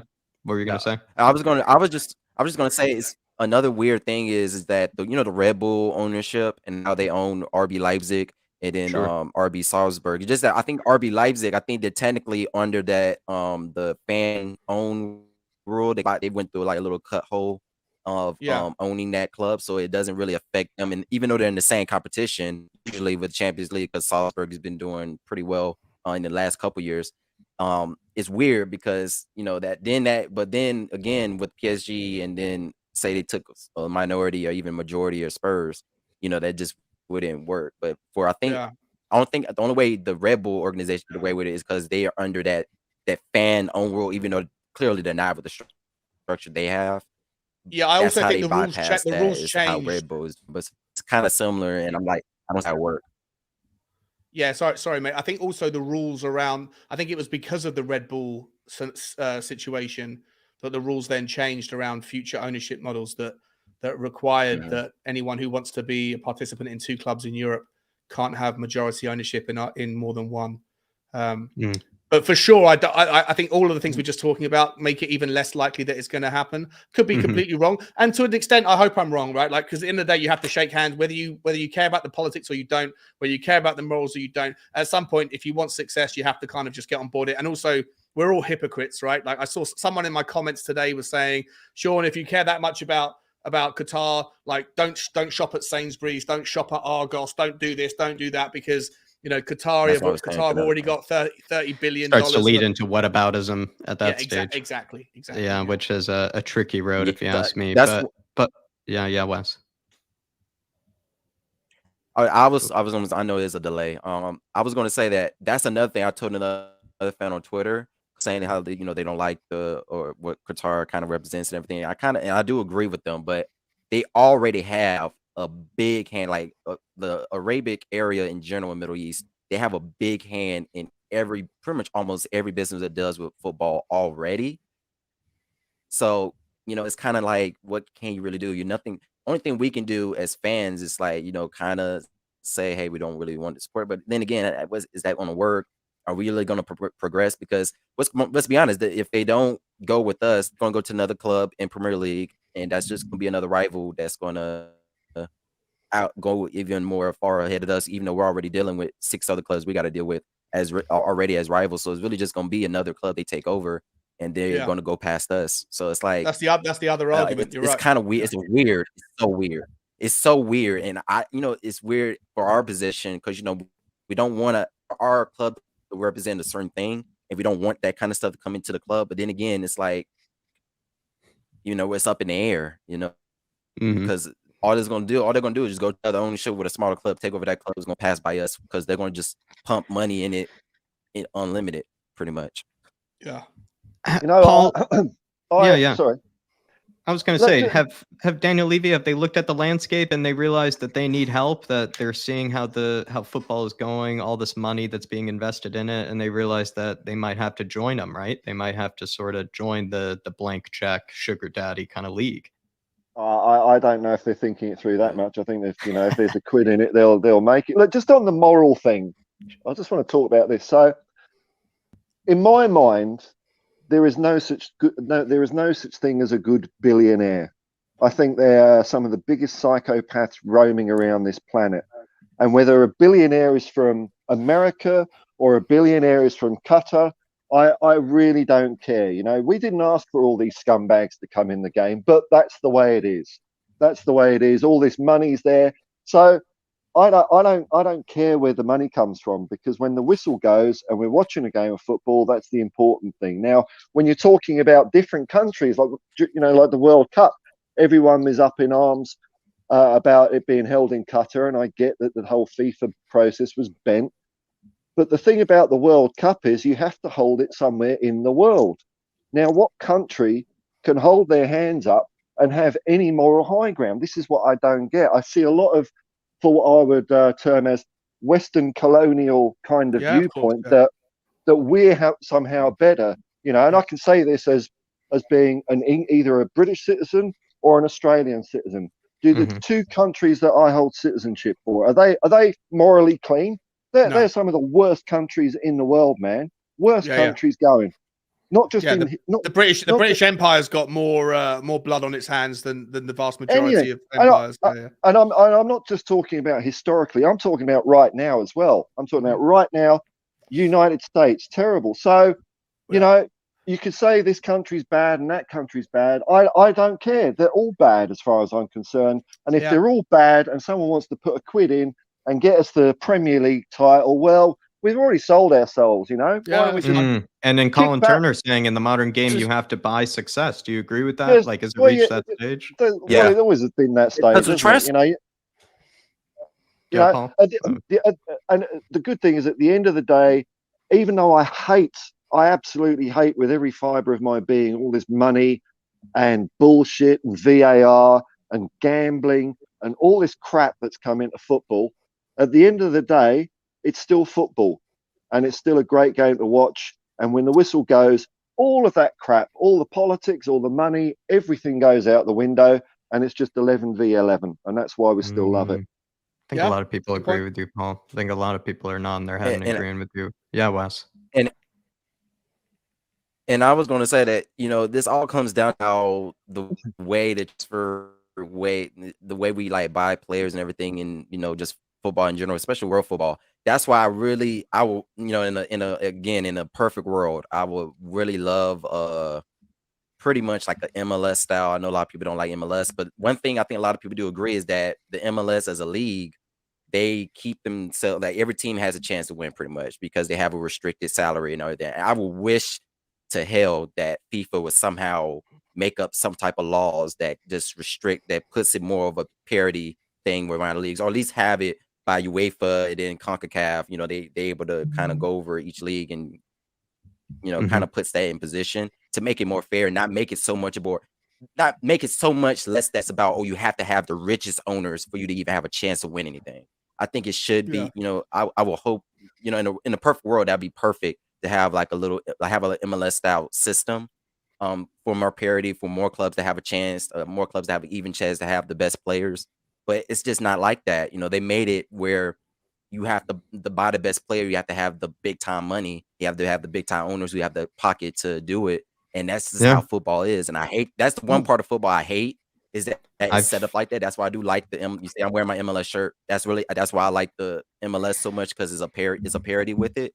But it's not like that in world football, sadly. Sean and I have spoke about this, Wes, and let's be honest, Sean, you and I have maybe more and more come to terms with the fact that, like, it might be more impossible to try to punch above your weight because the money in the game has become so ridiculous, and the amount of clubs that are competing for top four with blank checks and the sugar daddy money, like you put it, is becoming almost, it's just too many to compete with. You can try to be clever. You can try to be clever. You can try to be smart, but you're going to make mistakes. Everybody makes mistakes with the transfer budget. They're going to get something wrong. And it's easier for clubs who can write away their mistakes with even more investment after they even wasted 300 million. And I'm really referring to a club like Chelsea here, who have just wasted 300 million, and they'll waste 300 million more as long as they get it right. And as long as they're able to fix the mistakes they made last time. It seems like it's all leaning towards that. It's all headed towards that direction, Sean. And is maybe Daniel Levy starting to think about it? Like, is maybe that's why he's listening to the Qatari state investment and things like that? Yeah, listen, I think so, mate. Look, I think in reality, like, money doesn't guarantee success, but it's certainly a stepping stone to it. You increase your likelihood of success the more money you spend, as long as you buy the right players. But it does require the right players. For every club that you can look at and point to that has spent an enormous amount of money, usually the guys that have spent the most money are at the very top of the success metrics. However, there is a lot of examples of teams that spend beyond their means, that don't work out, and they get in trouble. And I'm not pointing all the way back to Leeds, right? But I'm looking at things like, you know, Everton, 600 million quid down the pan, and were lucky to escape relegation last year. They're probably going to escape it this year because there's three worse teams. But they are, you know, the last two owners of their club have just spent every penny that they had trying to do what, you know, our fans want our owners to do, and they did it badly because they didn't have the right investment strategy. They didn't pick the right players, or maybe they did, but the players weren't the right, you know, right players for the right position at the right time. Aston Villa, another example. Right now, they spent, how much money have they spent in the last 18 months? 290 million quid. Madness. And then you look at West Ham, 100. They spent so much more money than Tottenham did last summer. They spent 170 million, 180 million, whatever it is. They've spent absolute fortune. They're going to go down this year if they're not careful.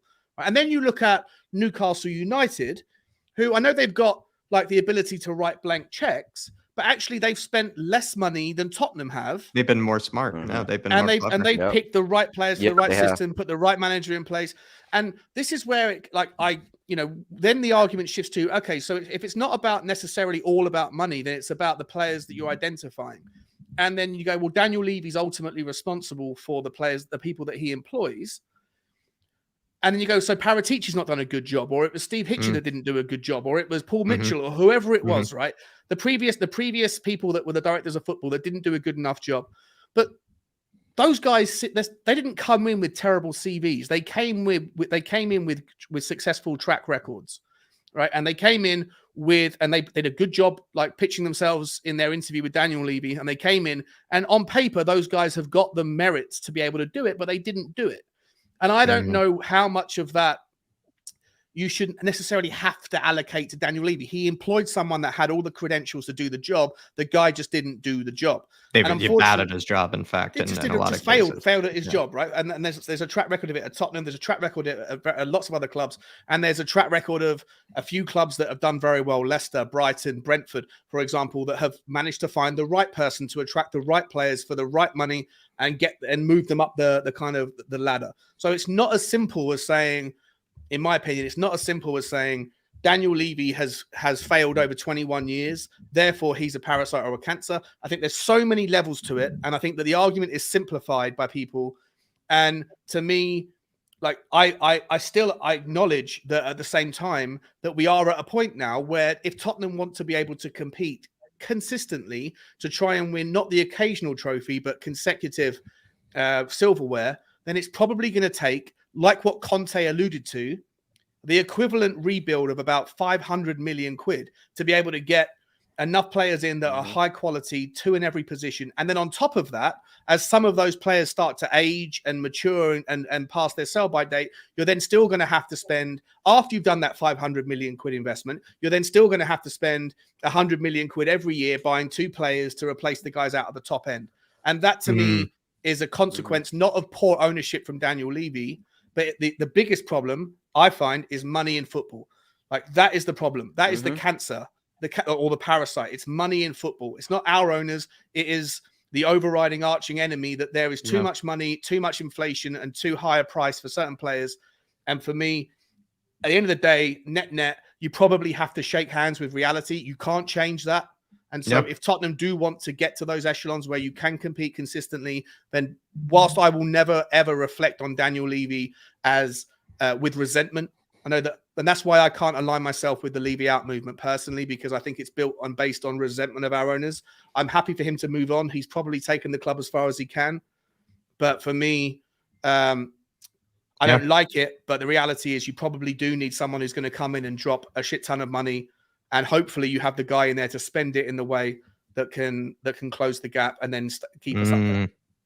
What would you say, Paul? Is it Daniel Levy and Enoch have to read the room here? They have to read the room of investment. They have to realize that they got to get with the times. And, you know, like you even put in a video, it's going to take 200 million almost per season to probably kind of compete with the rest. Can they do that? Look, you know, that was just off the top of my head. You know, I think, you know, like I couldn't find, you know, exact figures of what we're spending because it's all very convoluted, you know. But in my mind, you listen to the manager, you spend 200 million a year and you use that to buy 4 players. One might be 100 million, one might be a free, I don't know. But if you're not following a manager's plan and a manager's program and listening to him because he knows what players and cogs will fit into his style of play, then you're never going to play well at football. And we haven't done that in the last 22 years. When have we followed the manager instead of, you know, Levy doing his special little deals just because he can make a buck out of a player? Of course, you can make a buck out of a player, but it doesn't mean that player is contributing in any way on the pitch at all. You know, it might be as simple as, you know, hanging on to Dele Alli for too long because he's got an internet profile and you can make marketing money out of that or something. You know what I mean? Dele Alli NFTs. You know, yeah. Oh, come on. You know, it's like, so I you know, I don't know that we need look, for a start, I don't know what the latest finances are because I believe they should have been out in November and they're dragging their heels out of that for some reason. What if, you know, if we're making $140, $200 million profit a year, then what I'm saying is does not require any sort of sugar daddy at all. Well, we haven't. When have we made 200 million a year profit? Never. Never done that.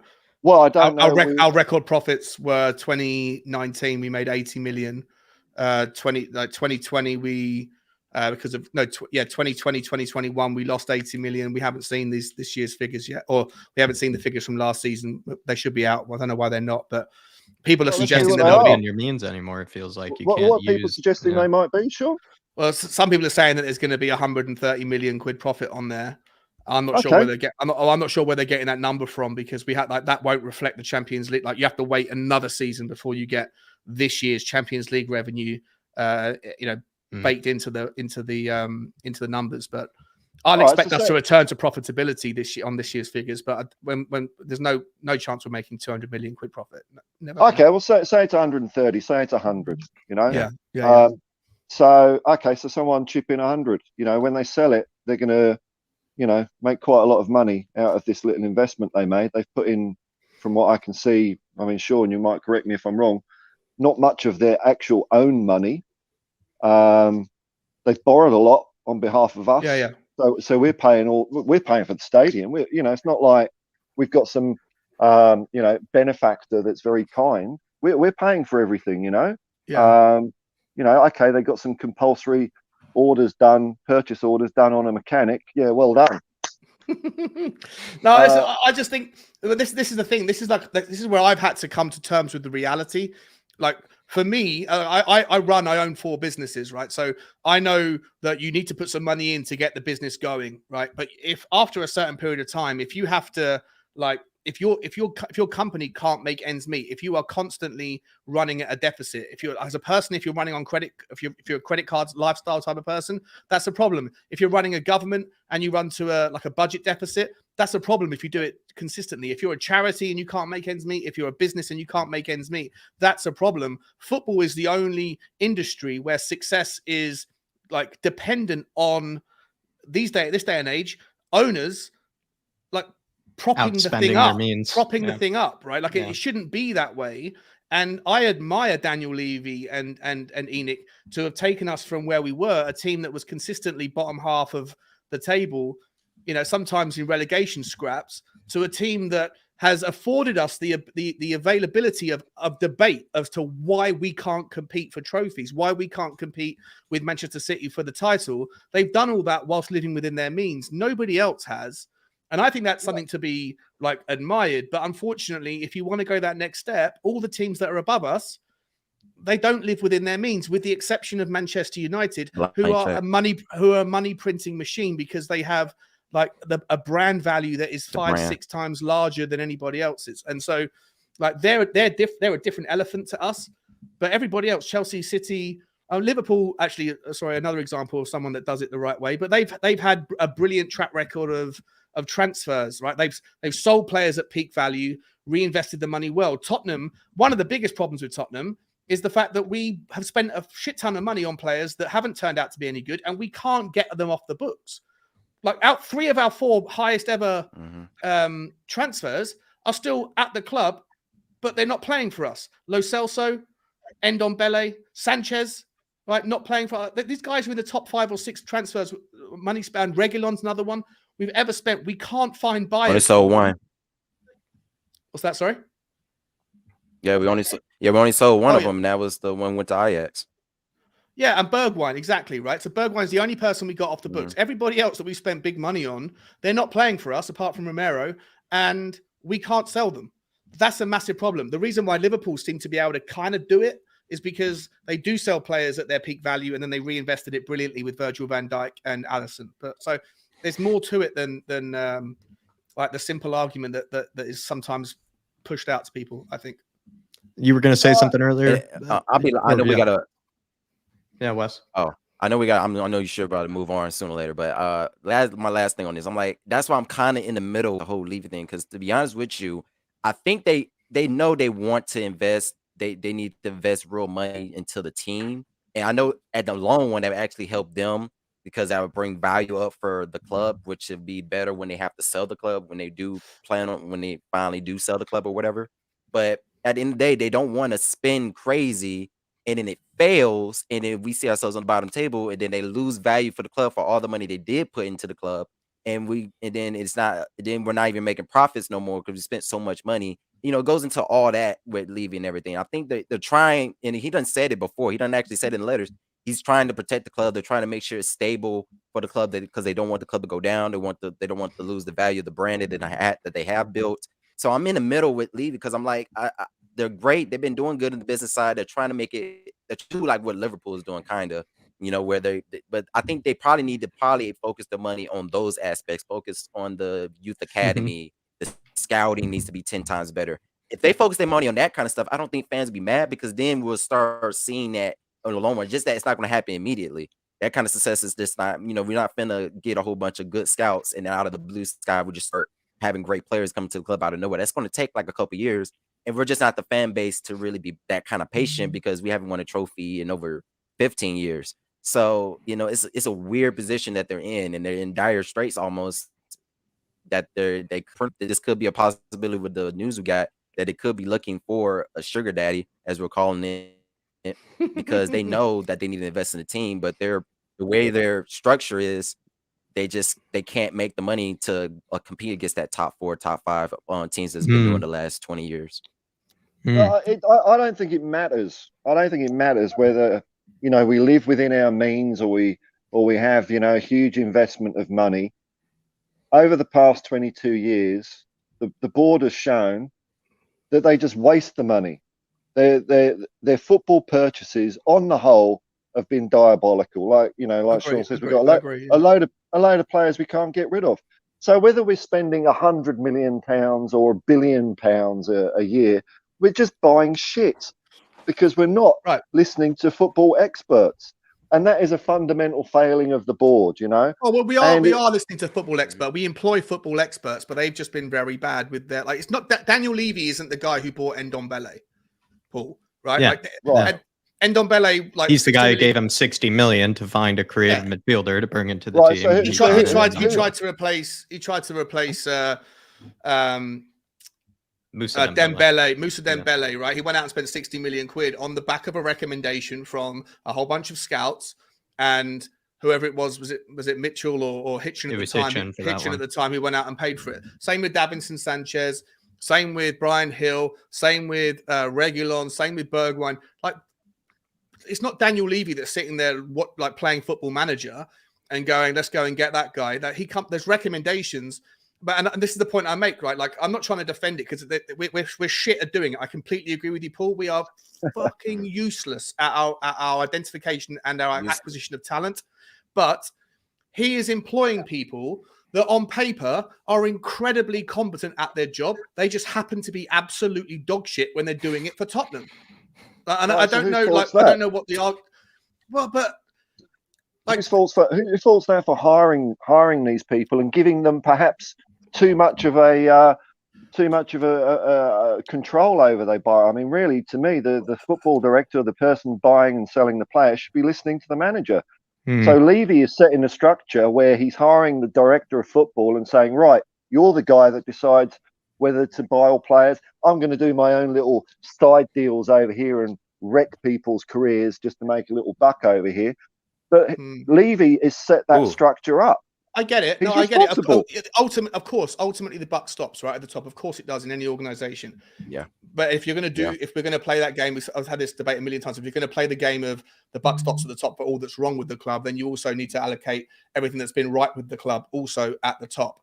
And most people don't. Most people allocate the credit for Tottenham getting to the Champions League final for the first time ever, and they go, that's Pochettino that did a masterclass. Well, no, if we can't cherry pick where we allocate. We either allocate it all to the top, or we allocate it to the people that are responsible for the tasks that they're employed to do.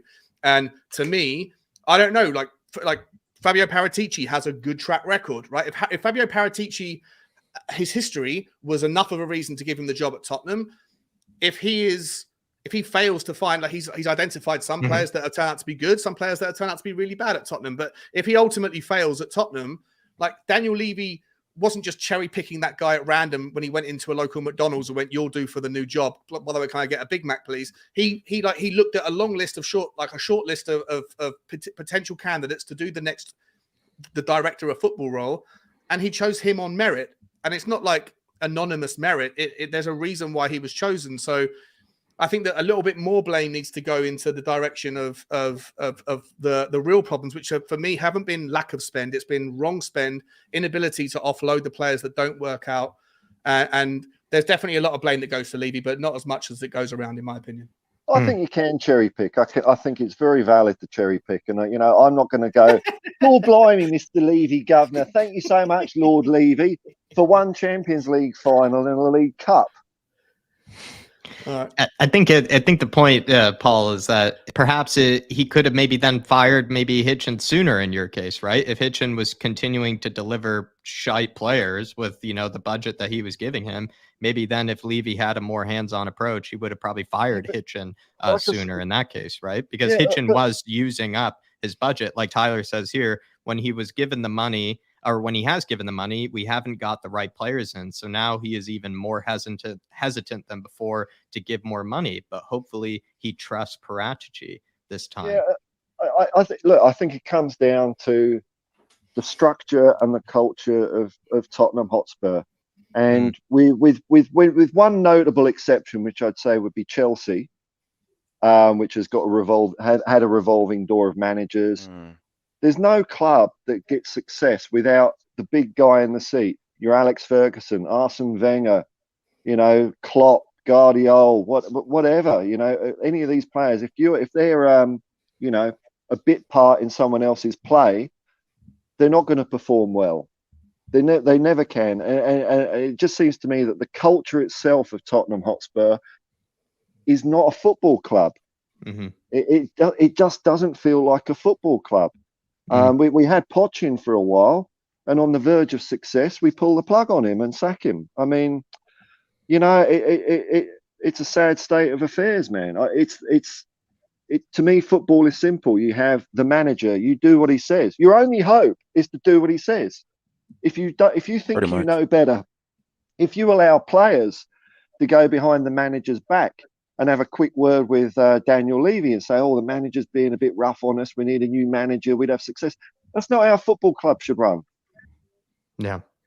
I know what you're saying, Paul. I think I just sort of also I sort of look at sometimes the money that has been wasted in the past, and you kind of think like the problems that we're experiencing, like with maybe the players we need to get rid of still. Also, it's the people that he's put in charge, and Daniel Levy's wrong for putting some of these guys in charge, but there is, I think, a portion of blame that does need to be put on the guys that have actually, it's not Daniel Levy that has brought in or bought, and Dombele, he's not the one that was giving Dyer contract after contract. He wasn't the one that was giving Harry Winks new contracts and etc. We do sometimes have to look at maybe the damage that Hitchen has done, as well as also in some cases, and we'll get to it in the super chat in a moment, but maybe damage that Paratici has done, right, with some of the money that he's spent. I agree with all.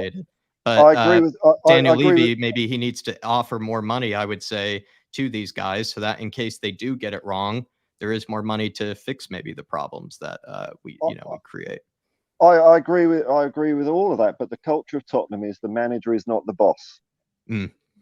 And he's not a manager; he's just a head coach. Just a head coach. Do you think that there's a just not? I know you've got to move on, Jack, but just on that, when the average tenure of a manager, I know that you're pointing at Alex Ferguson, who was there for 18 years, and Wenger. And the new kid off the block, where you trust the process, and suddenly that becomes now the thing to put on a pedestal and say, look at Arteta, he was dog shit for 2.5 years. He's finally managed to figure it out. That's the anomaly. It's the exception to the rule. Some people can stick with the same manager for a long enough period and they never figure it out, and then you've just wasted 3 or 4 years. So Arteta is the anomaly in my but I take the point. But the average tenure of a Premier League manager is 18 months, right? The average contract of a player that you sign for Tottenham or for any other club is 4.5 years. So are you saying that you should always give over responsibility of what players sign for a club to a guy who's only going to be around in all likelihood for 18 months for a player that's going to be around for the next 3 managers? If you do that consistently, that is the reason why there is the idea of directors of football, because they're supposed to be there for the long haul. Continuity, I get it. Continuity, right? And so if you were to buy players today, I've had this debate as well a million times. If you want Conte to hang around for the next 3 years, you probably have to back him. But until he suggests that he will, or give some indication of whether he will stay or not, then signing players, especially for people like him who have a track record of walking away after it, times get tough. And when he plays a very specific formation, a specific system that has 3 centre backs and 2 wing backs, which the vast majority of managers don't play, then if you're going to buy players for his system without any security that he's going to be here beyond 6 months, then in all likelihood, you might be buying a player like, I don't know, Stefan de Vrij or a Harry Maguire in the worst case scenario, who would work in a back 3 but wouldn't work necessarily in a back 2, or you buy a Pedro Porro or somebody else who plays on a right wing back but not necessarily as useful in a right back situation, and then you go and spend that 50 million, they spend that 100 million, and then in June Conte disappears anyway, goes back to Italy, and then you've got Pochettino coming in, and you've got Harry Maguire, and you go, well, fucking hell. And Harry Maguire was a worthwhile purchase. He did good for 5 months, but now what are we going to do? Now we're stuck with another lemon that we can't. Okay. Well, all right. I'd say it comes down to what does ENIC regard as success for Tottenham Hotspur, and to me it means top 4 every season, top 4. So if a manager doesn't get to top 4, they get sacked, and so you don't give them. If you hire a manager, and you can even see it with Conte, and I'm not a football coach, so I'm just talking shit here. Yeah. So, but I'd imagine when you're trying to get a complicated system of football with tram lines and drills and zones into players' minds to make it second nature. So not only have they got ability, they've got internalized all this other stuff. I'd imagine that takes a very long time. Then you add on to that supplementing. You can see when it starts ticking who's up to the job, who's not. And so you're going to have a period of time where you're going to be rubbish. You're going to be crap, And what Tottenham don't do is they never go through that pain. They always say, right, we didn't get top 4, no Champions League money. We'll cut our losses, get a new manager. They'll get a bounce. We'll get to top 4 next season. Same crap again. And look, this is how little I know about football. When Arteta... When Arteta's contract was extended at Arsenal last season, I was punching the air. I thought Arsenal were crap last year. I really did. 100%. And 90% of Arsenal most fans, of us did that, Paul. To be Arsenal honest. fans thought that too. They thought the same thing last year. Like in the run up to the end of the season, I knew we were going to get top 4. I thought Arsenal were weak. I thought Arteta was an absolute lunatic. And then look at them this year. So they've gone through the finishing 8th, finishing 6th, all that crap, but they've come through the other side. And who knows how long Arteta's going to be there now. And he's doing it. It doesn't look. His squad is not that fat at the moment. It still seems to be a pretty lean squad, but they're doing so well because they've done what that guy says. And until you do what that guy says, you're not going to get anything. You're going to get short-term non-achievements of top 4. And I'm fed up with it. What is the point in top 4? Who cares? I don't get it. Who cares? I know it. I think a lot of people agree with you, Paul. I think a lot of people agree with you. I actually, just as a bit of a segue with Steve D's comment, the clubs that make £80 million bad signings go again, and like it or not, that formula has proven it works more often than not. We might not like it, but that's the game today. I think for you and me, Sean, this is what we have to sort of come to terms with, is that Spurs have gotten these £80 million signings wrong, and you have to sort of sympathize for when we have gotten it wrong. It's a very expensive problem to fix, and it doesn't make sense that clubs can just spend this money willy-nilly fixing, maybe a bad window where they spend 200 million. But we have to actually come to terms with the fact that it is actually that type of landscape now, where if you get an £80 million signing wrong, you better fix it with another £80 million signing. It's kind of just reached that stage of kind of, I think, fantasy sort of money. I get it. And I don't know. We have to sort of come to terms with it. It sort of seems like Steve D's right, I think. He's right. I am coming to terms with it. I've been saying on my channel, I'm shaking hands with it. I know. I will never align myself with Levy out, like I said before, because it's based on resentment, which I don't share. But if it comes down to the fact that if you want success, then you have to shake hands with the reality of the game, and that credit card lifestyles or sugar daddy relationships are what it takes to lift the trophy, then so be it. It's not my money at the end of the day. So that, you know, it's not my money that's going to be pumped in and lost. But you know, I don't have to respect it. I don't appreciate it, and I don't think it's the right way to run a business or an industry. But it is what it is. I just one little quick point. Like Keith Birkinshaw, when we hired him, he pretty much, you know, we got relegated almost immediately, but we stuck with him, and then we marched on to glory. One of our best managers ever. That would never ever happen today, ever. But the thing that when you, like I said, when you boil away all the money and all the politics and all that, football is football. The game is the same. Yeah. Only way I think all this stuff would be solved is if somehow FIFA came up with some type of structured policy with the way, like how much is a star player worth? Like, say they put sets of value of how much a star player is, what the terms of star player, and say it's like 100 mil for like a superstar that's seen as one of the best players in the world, or say like a 4-star player is like 75. That'd be like the only way I could see this kind of stuff not going too high, where you need a blank check billionaire to make your club successful. But the way it's currently at, you know, in the way the inflation with football is going, it goes up almost. It seems like it goes up and up and up, like almost every 3 months. It seems like now to get like a big time superstar player, you're paying way more than 130 mil for one player, which is insane. That's still an insane amounts of money. But of course, the big clubs, they're paying it. And the inflation, you know, other clubs, they're going to see that. They're going to say, oh, they just bought, what's his name? What's his name that Manchester City bought for 100 mil? But they could have bought Harry Kane. Yeah, Grealish, like 100 mil player. Clearly now he's not seen as a 100 mil player. That was a little bit more money. But Manchester City paid that much for more play. So now, because of them buying that player, the increase of inflation for certain players that went up exponentially because of what Manchester City did, because they have a blank check. But now every other club is going to set a player that's similar to that caliber player. They're going to set his price to similar to that range too. So I think FIFA, they need to find there has to be some way that they can control that kind of buying being that dang high, and because of the Manchester City's and Chelsea's and Real Madrid's doing it. Like Real Madrid just bought a 17-year-old for what, 80 million? I think it was 60, 80 million for a 17, 18-year-old. Yeah.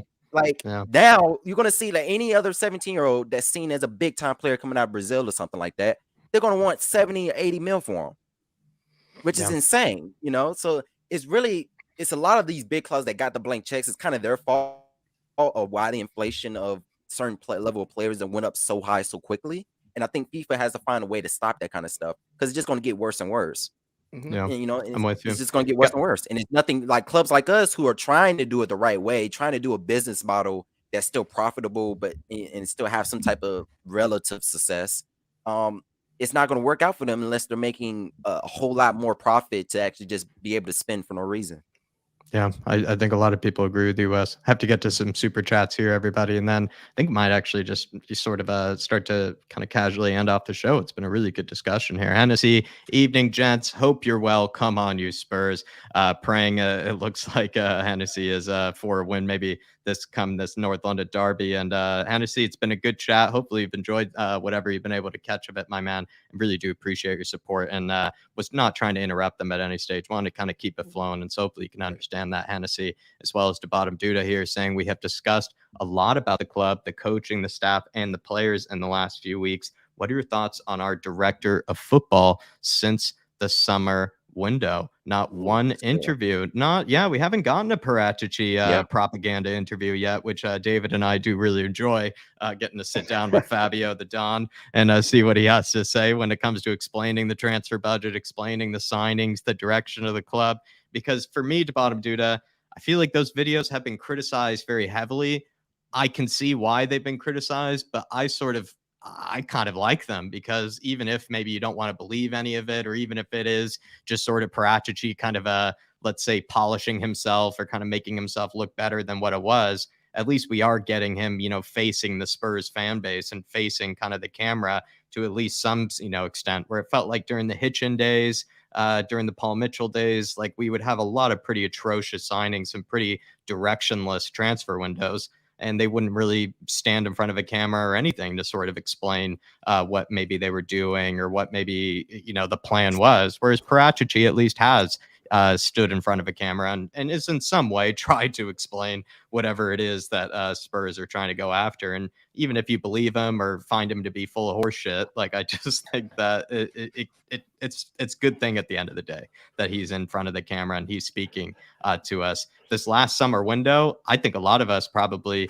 rated a lot of the signings really high. The likes of Basuma especially was seen as one of the best deals of this whole transfer window, even to non-Spurs fans. But certain Parachichi signings aren't exactly working out, you could say, this summer. The likes of Richarlison being consistently hurt. Basuma hasn't exactly pulled up any trees yet. Those were kind of the two main ones for sure. And yeah, maybe Parachichi is starting to get some things wrong, and Jack? that means he would need. Yeah, Sean. I had a little thought earlier, right? Yeah. Brian Hill, signed him 18 months ago, right? He barely played last season. He's barely played until the last couple of weeks. When was his first, when he's played 3 games on the bounce now, right? Yeah. What were you going to ask me? Imagine that he was signed on the 1st of January, like, I don't know, Badiashile was, or like Gakpo was, right? Imagine, because we haven't really seen much of him for that 30 million. Imagine if we paid 30 million quid. I'm not saying, I don't want to go down this like he's a new signing kind of thing, but if he was signed on the 1st of January, because basically we haven't had any input from him for the last 18 months, would you guys be happy and waxing lyrical about a £30 million player that joined on the 1st of January and that has put in 3 performances? Let's say those 3 performances all happen to be in the first 2 weeks of January for argument's sake. Would we be like waxing lyrical about this young kid that's coming in and doing things? Would there be more Hill Messis? Would there be more Hill Messis in the fan base right now on Twitter than there currently is? I'd like to think so, but it's also perhaps, Sean, was he a victim of maybe the timing of his own transfer window, where that transfer window under Nuno, people were really upset about how the manager hunt was done. They were also looking at the Conference League and where we finished. Like, Spurs really need to kind of, get their act together, and they're signing a kid like Brian Hill.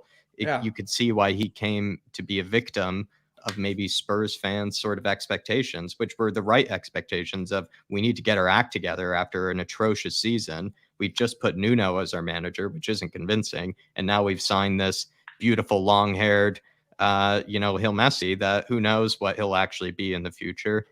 I could see why I'm excited about him right now. I agree with you. If it happened today, and if he had those 2 games right off the bounce after being signed, you would think there might be more Hill Messis across Twitter. 100%. And I think that you at the moment, with things looking so bleak and dire, you have to look for those little glimmers of light at the end of a long tunnel. And for me, Gil Messi is a light there, and I think Pape Sarr is as well. Players that we signed a while back and we haven't seen much from them, but if they had both been signed on the 1st of January and brought straight into the team, I think we'd all be a little bit happier than we are with the current system. Shamu says, in fact, more hype over the Hill Messi transfer. There would be more hype over the Hill Messi transfer than the Richarlison transfer right now. I mean, it's a sort of interesting hypothetical, but I think like I was going to say back in the real world. I didn't, I'm not trying to downplay your question there at all, Sean. But I'm out in the dream. I'm on cloud 9 talking about Hill Messi. Let me come back down. Bring me back to reality. Take us down, Paul. Look, here's the reality. Pop my balloon. Here's the reality. We've got Arsenal, AC Milan, Manchester City twice. Yeah. Waiting until January the 31st to set our world on fire. We've already lost 6-9 points, and we've knocked out a Champions League. Instead of getting in there on the 1st and buying someone like Guardiola, and what have I seen from Tottenham? Excitement over upgrading the hydraulic pitch. I'd rather have a centre back, man. We're being so slow in this transfer window. Okay, maybe there's some cookery behind the scenes, but we could end up losing a hell of a lot of football matches just to wait until the last minute and sign someone that we all have to Google to find out who they are. Paul, come on, mate. Just a bit of balance here, mate. Like the only signings that have happened thus far, apart from Gakpo and Badiashile is not going to play anytime soon for Chelsea. Gakpo, fine. Apart from that, you've got Orsic for Southampton, who is not a threat to anybody, and you've got Brooklyn fucking Beckham gone to Brentford. That's it. Like there's no major amount of signings that are coming about. Like all these people that there's a stream I think later on that's saying like it's the 8th of January or the 9th of January. Is the window open yet? Nobody signed anybody. This is January. It's par for the course for January. That doesn't happen that's that January fast. for you. I just think we all need to like pause and relax a little bit and recognize that there's a whole game of Mexican standoff that happens in January and it lasts for the majority of the month window when nobody wants to shoot first because they don't want to sell before they can buy. They don't want to buy before they can sell. And it goes like this. You know, unfortunately, I take your point, Paul, that yes, there is a shit ton of horribly hard games coming up. And yes, there was a 6-week period where these negotiations and conversations could have happened. I absolutely 100%. I'm not dismissing your point. I respect it, and I think you've got an absolute. There's more rationale for now to have had these deals coming in earlier than ever in any other previous period because of the World Cup. But it's still January, and things just don't happen that quick. You know. What you're saying is Southampton and Brentford have got their shit together, and we're still playing 5D chess. But Southampton have like they're going down. They're rock bottom of the Premier League, right? Right So even the worst, one of the worst teams in the Premier League has got a transfer in. Yeah, but they haven't got the problems with. They haven't got a Paratici who might be getting sent to prison. Here's my thing. Why? I mean, come on. And here's my. Here's my thing. Yeah, go on, mate. And here's my thing about those lower clubs that a lot of people bring up that kind of point saying, oh, the lower clubs are spending more than us. There's reasons why they're still at the bottom. They spend a whole bunch more than what they necessarily need to spend, especially at the structure they're at, and it hurts them at the end because they're trying to get out of relegation or wherever the heck they're in, and end up spending dramatic money on players that are pretty average players because you see what the place they're at, and then it ends up going, nowhere for them, and that's the reason they're still at the bottom. So I can't, I hear you. It's a reasonable point that there more could be done, but the same argument could be layered at every other Premier League club, and 16 Premier League clubs haven't signed diddly squat yet. So, like, I just think that there should be a little bit of balance on that kind of where's the urgency, because every club needs someone, and not many clubs have done anything.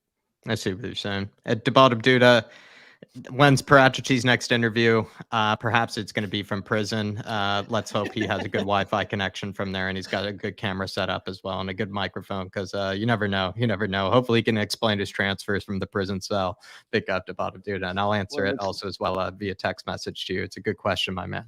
Brandon Troller says, if we signed Mario Balotelli, we'd make $1 billion in kit sales. I'd buy them all. Create a Balotelli exclusive section of the stands. Would be electric. He says, sign Balotelli to afford Mbappe. Simple economics. I mean, if only Daniel Levy had been presented this solution, Brandon, we'd have all of our problems fixed. Didn't know you were actually such a Balotelli fan. To be fair, if it was Jovetic, I'd probably do the same thing as well. If we had brought maybe 3 or 4 Jovetiches in, or 3 or 4 itches of any kind in a window, I'd probably buy the entire club shop, myself, and put myself in millions of pounds of debt. So I'm the same way. I think Daniel Levy just needs to pull on the heartstrings a bit more of our favorite players. That way he could get a bit more out of us, and then we can get the Mbappe transfer through. Big up, my man.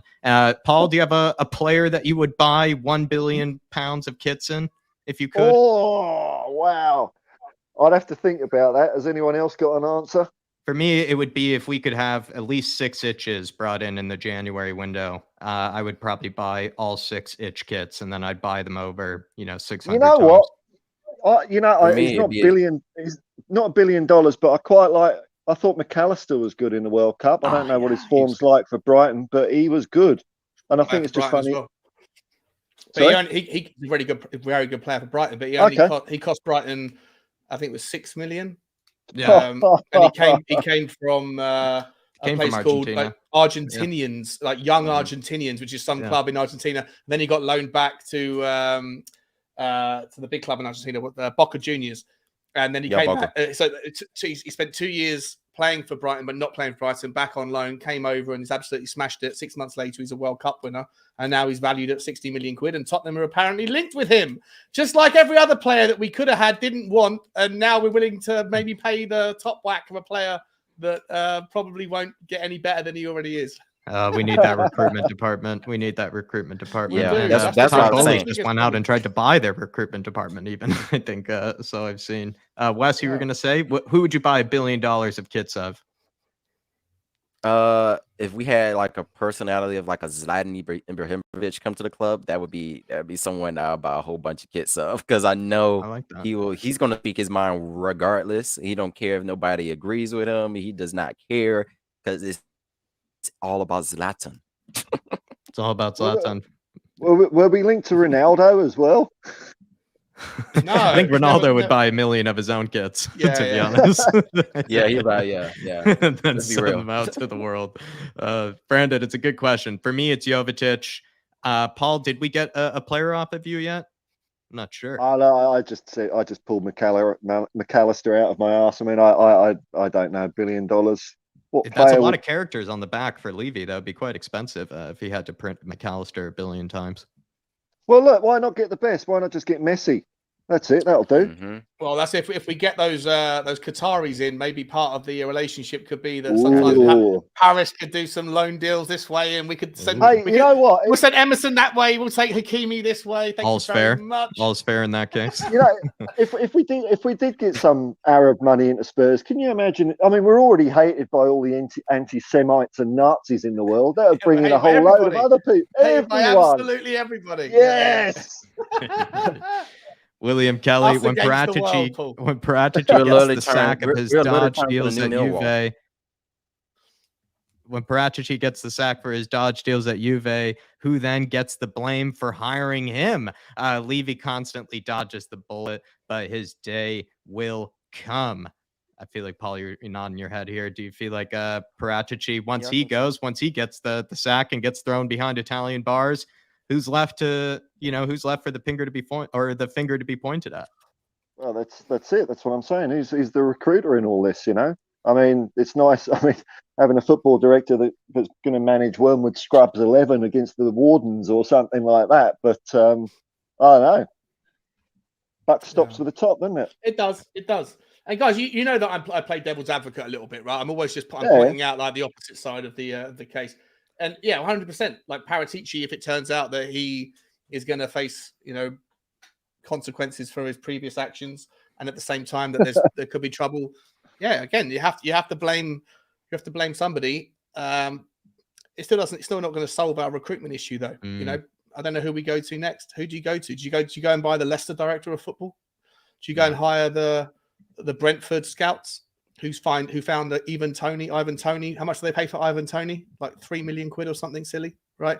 Or how about Damari Gray, the Everton fella who found him for £800,000? God, that guy loves a curler every 3 months. He really does. You know? Loves scoring a goal once every 3 months. There's talent. World. There's talent that every single club has signed amazing talent, and every single club that has a director of football could put their name forward, sit in front of Daniel Levy, and say, "Look at me, guys. I'm the guy who signed that guy. I'm the guy that's done this." And then Daniel Levy goes, "Okay, here's the money, here's the job, here's your salary. Go and find the right players." It just doesn't seem to work at Tottenham consistently. But it doesn't. Yeah. Oh, yeah. Sorry, go on. Sorry. Nope. I was going to say, just a catchy tagline as per usual. Judgment day will come, William Kelly, for Mr. Levy. Once Paratici gets his judgment day with the Italian police, Levy will get his judgment day with you, my friend. Big up, William. Amir Sardar, fantastic show, lads. Big up, everyone. Come on, you Spurs. Looking forward to getting you on the next version of one of these, Amir. We'll get you on here, my friend. I'm looking forward to seeing what you have to say on all this, especially with some of the transfer news, Amir, because I know you know a fair bit about a lot of players as well. You're a bit of a football aficionado yourself. You know plenty of the players I reckon we're linked with. Trossard, Pedro Porro, all that good stuff. And then also William Kelly saying, prediction for the rest of the season, Conte will stay, Paratici will get sacked, we will win the FA Cup. Watch this space. I have not heard this prediction yet, William Kelly. Paratici getting sacked. And then Conte staying. This is strange because that means Conte loses his mediator. He loses his, his interpreter between him and Daniel Levy, like his confidant. I don't know. This is an interesting scenario to find ourselves in. What do we make of this? I just like the FA Cup. I just like the FA Cup win. That's the only one I like. It didn't Conte stand. Fair play. I think we could be. I think we could win the FA Cup. I've got a feeling we're going to get. I just like the FA Cup win. Yeah, I just saw the FA Cup win. That's all I care about. I was like, we won a trophy. Paul, what do we like about the scenario? Paratici being behind bars, the FA Cup. What do we like about it? Oh, I'd like to win the FA Cup, but I just don't think it's a priority for the club. And I think we'll get knocked out in the 5th round because, we'll probably see it in the North London derby. If we play our first 11, we've got a good shot, But when we have to rely on our, backup players who aren't even that backup either in the first team quite a lot, I don't think we're going to win anything. And I think when it comes down to the 5th round, we're going to play our under strength team. And we barely scrape through against Portsmouth, and I don't think they're going to get the job done. It's just top 4. All they care about is top 4. Yeah. I think it's become the moneymaker at top 4, sadly, instead of the FA Cup these days. The moneymaker is in top 4, and whatever they will do in order to keep the same profit margin, it's probably more likely to come from top 4 than it is from the magic of the FA Cup, Paul. Just on a little side note here, this top 4 thing, I think the amount of long-term damage it does to the club is horrendous, because you've got 22 years now of kids growing up in Haringey or all over London or all over the world, and when they get interested in football, what's going to excite them about Tottenham? It's not going to be Gary Mabbott or Steve Perryman or Graham Roberts lifting trophies. It's just going to be mediocrity. And I think there's a lot. I think our fan base is going to dwindle. I mean, what kid living in a council estate in Haringey can afford to even go to a Spurs game? So the inspiration there for kids is not good at the moment. So we're riding at the moment. We've got fans that come in. It's a lot of tourist fans go in and opera goers like that. But the actual solid, hardcore, working class roots of fandom is dwindling because we've got nothing to put a bit of light in their eyes. And I've been saying that over here is like I think we had a discussion before, like last week, about what it's like being a Tottenham fan here in America, and it's very similar. Everybody is pretty much with the usually the ones Arsenal, Manchester United, Liverpool right now, man, because all of them are winning, and we have to win. If you want to keep I'm sure the club wants as many fans as possible because that can up their profits when it comes to merchandise. So the fact that we're not winning anything, we haven't won anything since 2008, we're being pretty much seen as a laughing stock to the media. The BBC and Sky Sports love to put us of a stream saying, "Oh, is Spurs?" They love putting segments saying, "Is Spurs a big club?" That hurts our brand. I'm sure it hurts that hurts our brand tremendously, and that makes it even more why more fans are even mad at leaving them, because they're like, you're not even trying to at least win a cup, at least get rid of some of that bad media attention, because all we're getting is negative attention. Right now they weren't talking about Harry Kane scored a good goal. They're saying, why when is Harry Kane going to leave? That's what they're talking about. It's nothing, and it's because of when is Harry Kane actually going to win a trophy? Is he ever going to win a trophy in his career being at Spurs? And I'm like, that's not good publicity for Levy and them. So it makes it even more understanding why to keep on worrying about this top 4. Well, you don't get no real recognition being in the top 4. You get recognition holding up silverware at the end of the day. I think that's another reason why it's more difficult to finish 4th than it is to win a trophy. The trophies eradicate, like there's luck that can come into it. Yeah. Right. Yeah. There's no luck that comes into, or there's the luck element is minimized over the course of a season. But when you come into like Tottenham this year might do really well in the FA Cup if we get super lucky with the draw, because you've already got two of. Yeah, a lot of teams have been knocked out. Arsenal, already. Chelsea, and Manchester City. 3 of the favourites, 2 of them are going to be gone by the time you get to the 4th round, or by the time you get to the 5th round. It's crazy, right? Plus, you're going to maybe have Liverpool out. So if Manchester United get drawn, let's say that Tottenham get through Preston North End. Let's say that Manchester City beat Arsenal next week or whenever it is, 2 weeks' time. Imagine if Manchester United get drawn against Manchester City in the 5th round, and Liverpool get knocked out by Wolves. Tottenham are the second favourites for the trophy, but before you even got through to the last 16, because 4 of the other you can't. That doesn't happen in the Premier League. You have to be consistent over 38 games. So, like, as much as everyone wants to win a trophy, I get it, but we should, like, there's so much more luck and variables that come into why Tottenham haven't won a trophy.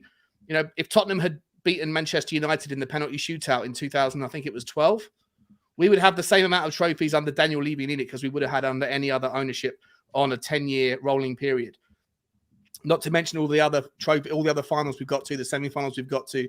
Like this argument that Daniel Levy's a disgrace because we haven't won as many trophies as we did under Sugar or any of the previous chairmen. There's so many variables that come into that story that people forget. Whereas consistently moving from a team that finished 15th, 14th, 13th to finishing third, fourth, second, third, fourth, fifth, whatever over the last 10 years, that to me is a bigger sign of progression than it is about winning a trophy because luck is removed from the story. I guess my point is that doesn't excite people. Like what Wes was saying there. It's exactly the same here, Wes. I moved to Australia in '95. When I first got here, if there were football fans, and it's a very sort of small sport here compared to other things, people would be either supporting Man United, Arsenal, a few Liverpool fans, right? Now, or in recent years, everyone supports Chelsea. Why is that? Why is after that? 2003, Paul, the world started after 2003. Glory hunters, I hear your point, But that's what happens. See what I mean? When you're first getting into the sport, whether you're a little kid in London or someone over here, something has to, make you think that's my team, and that's what we're not doing at the moment. The only time I bump into a Spurs fan over here is someone who's moved here from London. Yeah. And that's what I was saying for the point. I'm with you when it comes to Sean. When it comes to making more consistently being a better team over 30 games, being in top 4. But at the end of the day, when you talk about brand wise and recognition, it comes from really the civil war. When you got new fans in America who are Americans, we like teams that win. We like teams that dominate mostly. So that's usually what fans gravitate to. There's a reason why they gravitate to Chelsea. And plus, we got a American playing there with Pulisic, who got number 10 somehow. And a lot of fans like that all around the world, they follow those sub teams. There's a reason why Real Madrid probably got one of the highest. I get it. And Barcelona got some of the highest followers, and that helps them monetarily to help them keep being successful. And we do need that. It is something what we do need. We're going to need a new fan base to come in and who are younger right now. And I'm sure it's probably getting lower and lower because we haven't won anything. There is nobody that wants us to win a trophy this year more than me. If anything, not just so we can lift the trophy, but it's to get that we haven't won a trophy over the last 21 years duck off our back so that people can relax on the Daniel Levy thing a little bit. So I would take a trophy this year over top 4 all day long if it just helps relax the fucking argument. I am. Well, if it makes Levy more popular, I don't want any cups. Honestly, Sean, I think William Kelly might outdo you for that trophy because he put a few quid, I think, on Spurs actually winning a trophy this year. So I think he wants it more than anybody, to be honest. He's waiting for I'd take a trophy over top 4 this year. I'd take a trophy over top 4. All day long. Yeah, 100%. He's waiting for a good return on the bet, so he is. Appreciate you, William Kelly, my man. At least this year. It's going to be a wild ride in that FA Cup. The magic of the FA Cup certainly was not shown in that 1-0 win over Portsmouth. I nearly fell asleep there, William Kelly. I'm not sure if that's when the magic is going to be happening. Hopefully the magic comes back. But everybody, I must be honest, we're not going to be done with this topic. We're going to end it here tonight, but we're not going to be done with this topic because, let me just read this aloud. There has been a tweet released by Tottenham Tiers who give you a lot of news kind of regarding any sort of Tottenham sort of news and all that stuff. But there is some news coming out from Matt Law. I believe he's from the Times or it might be from the Telegraph. I think he's from the Telegraph, Matt Law. And he's listed as a tier 1 source. And he says Qatar has signaled interest in taking a stake in Tottenham Hotspur, an offer worth under £1 billion for a 25% stake in Spurs was mooted by industry specialists as an option. The suggestion at this stage is that Spurs would be more likely prospect than Man United. So we might not be done talking about this here, everybody. This sort of touchy subject. I said we aren't going to be. We aren't going to be done. $1 billion was the right number. Yeah. So Yeah. there, and also a And it's- billion for 25%, Sean. It's almost Yeah, exactly right. I said it. Yeah, $1 billion Yeah. for 30%, £1 billion for 25%. It's about the same thing. Guys, Yeah. just come to me. I can figure out the maths for you. It's fine. And another thing is I think we're more of a higher prospect than Manchester United. And I know Manchester United got the brand, and you would think, oh, they would aim for Manchester United. Manchester United doesn't have a shiny new stadium with a NFL license deal. You know, that I think that's why they're probably aiming at us more. I think than some of these other bigger, what you would think the usual suspects would be. I see what you mean. I see what you mean. But lads, we're not going to be done here. We're not going to be done here talking about this subject. It's going to keep rolling on. And so it was a pleasure with you tonight. Aaron Dove, don't worry about it, my man. You didn't even need to do that, my man. And it was just, it was a little bit confusing. Somebody was deleting King Hoddle's comments. And so I just had to basically delete all of you as the mods. So just to make sure, and I'll figure it out later, but don't worry, my man. Water under the bridge. Don't worry at all, brother. But final words from each of you. I'm going to put some kind of plugs and stuff like that into the chat. Sean, I'm going to start with yourself. I watched that Tottenham walk today. It's even, as you saw, took a quote from it. So you can be proud of me there. Next Tottenham walk, is that happening tomorrow, Sean? Or is it maybe... Totally, yeah, every day now. Every day I'm back to doing my daily... What was the quote you took? You never told me what the quote was. I did. It was just a moment here. Worst possible scenario for those that are Levy in and Levy out. That was your synopsis of, if this investment does happen, weirdly enough, it's kind of like neither Levy in or Levy out, let's say, sympathizers. Well, really those that are pissed off about Daniel Levy neither being still, yeah. And if the reason why you're Levy in is because you're worried about the alternative, if you're worried about the devil, you don't know, there's a problem. And if you are Levy out, but this happens and Levy still remains, no one gets their way. Everyone's a little bit compromised. But you know what? At the end of the day, if it brings in £1 billion and that most of that money stays at Tottenham Hotspur and it allows us to compete, I think that some of the comments that were made in the chat today, and especially by you, Jack, by you, Wes, and by you, Paul, that reinforce the argument that essentially, guys, we're all hypocrites in life. We all, we all say, do as I do, like do as I say, not as I do. At the end of the day, we are all guilty of participating in a corrupt world. And at the end of the day, if we want Tottenham to win trophies, then money's the root of all evil, but it's also the root to the trophy cabinet. So let's get on board it, I guess. Come on, you Spurs! Love it, absolutely love it. And there's 1,000 ways to go about it. We're all hypocrites in it, but we're going to try to find some sort of answer to it. We're going to try to find some way to think about how that looks. We're all just trying to figure out what the future of Spurs looks like at the end of the day, from it all. And that's what we're really trying to get to the bottom of too. But Paul, I'm going to put in your few videos you've done for us recently, my friend. And thanks for filling in today. And on behalf of the Mr. Harris as well. And thanks for bringing your opinions and just your honesty and all of it. We got through it, and I enjoyed it. It's a lot of fun, isn't it? My final thought for the day would be, just as I'm annoyed at how ATM machines now say get cash out instead of using the word withdrawal, I'm fed up with seeing to dare is to do. It's ordere es facere. It's not to dare is to do. Let's bring some class back to Tottenham Hotspur. Come on, you Spurs. Love that. Absolutely love that, Paul. Wes, thank you, my friend. Thanks for joining us. And thanks for doing especially a lot of work for us, over these past few days. I would say you've been putting in a real shift for us.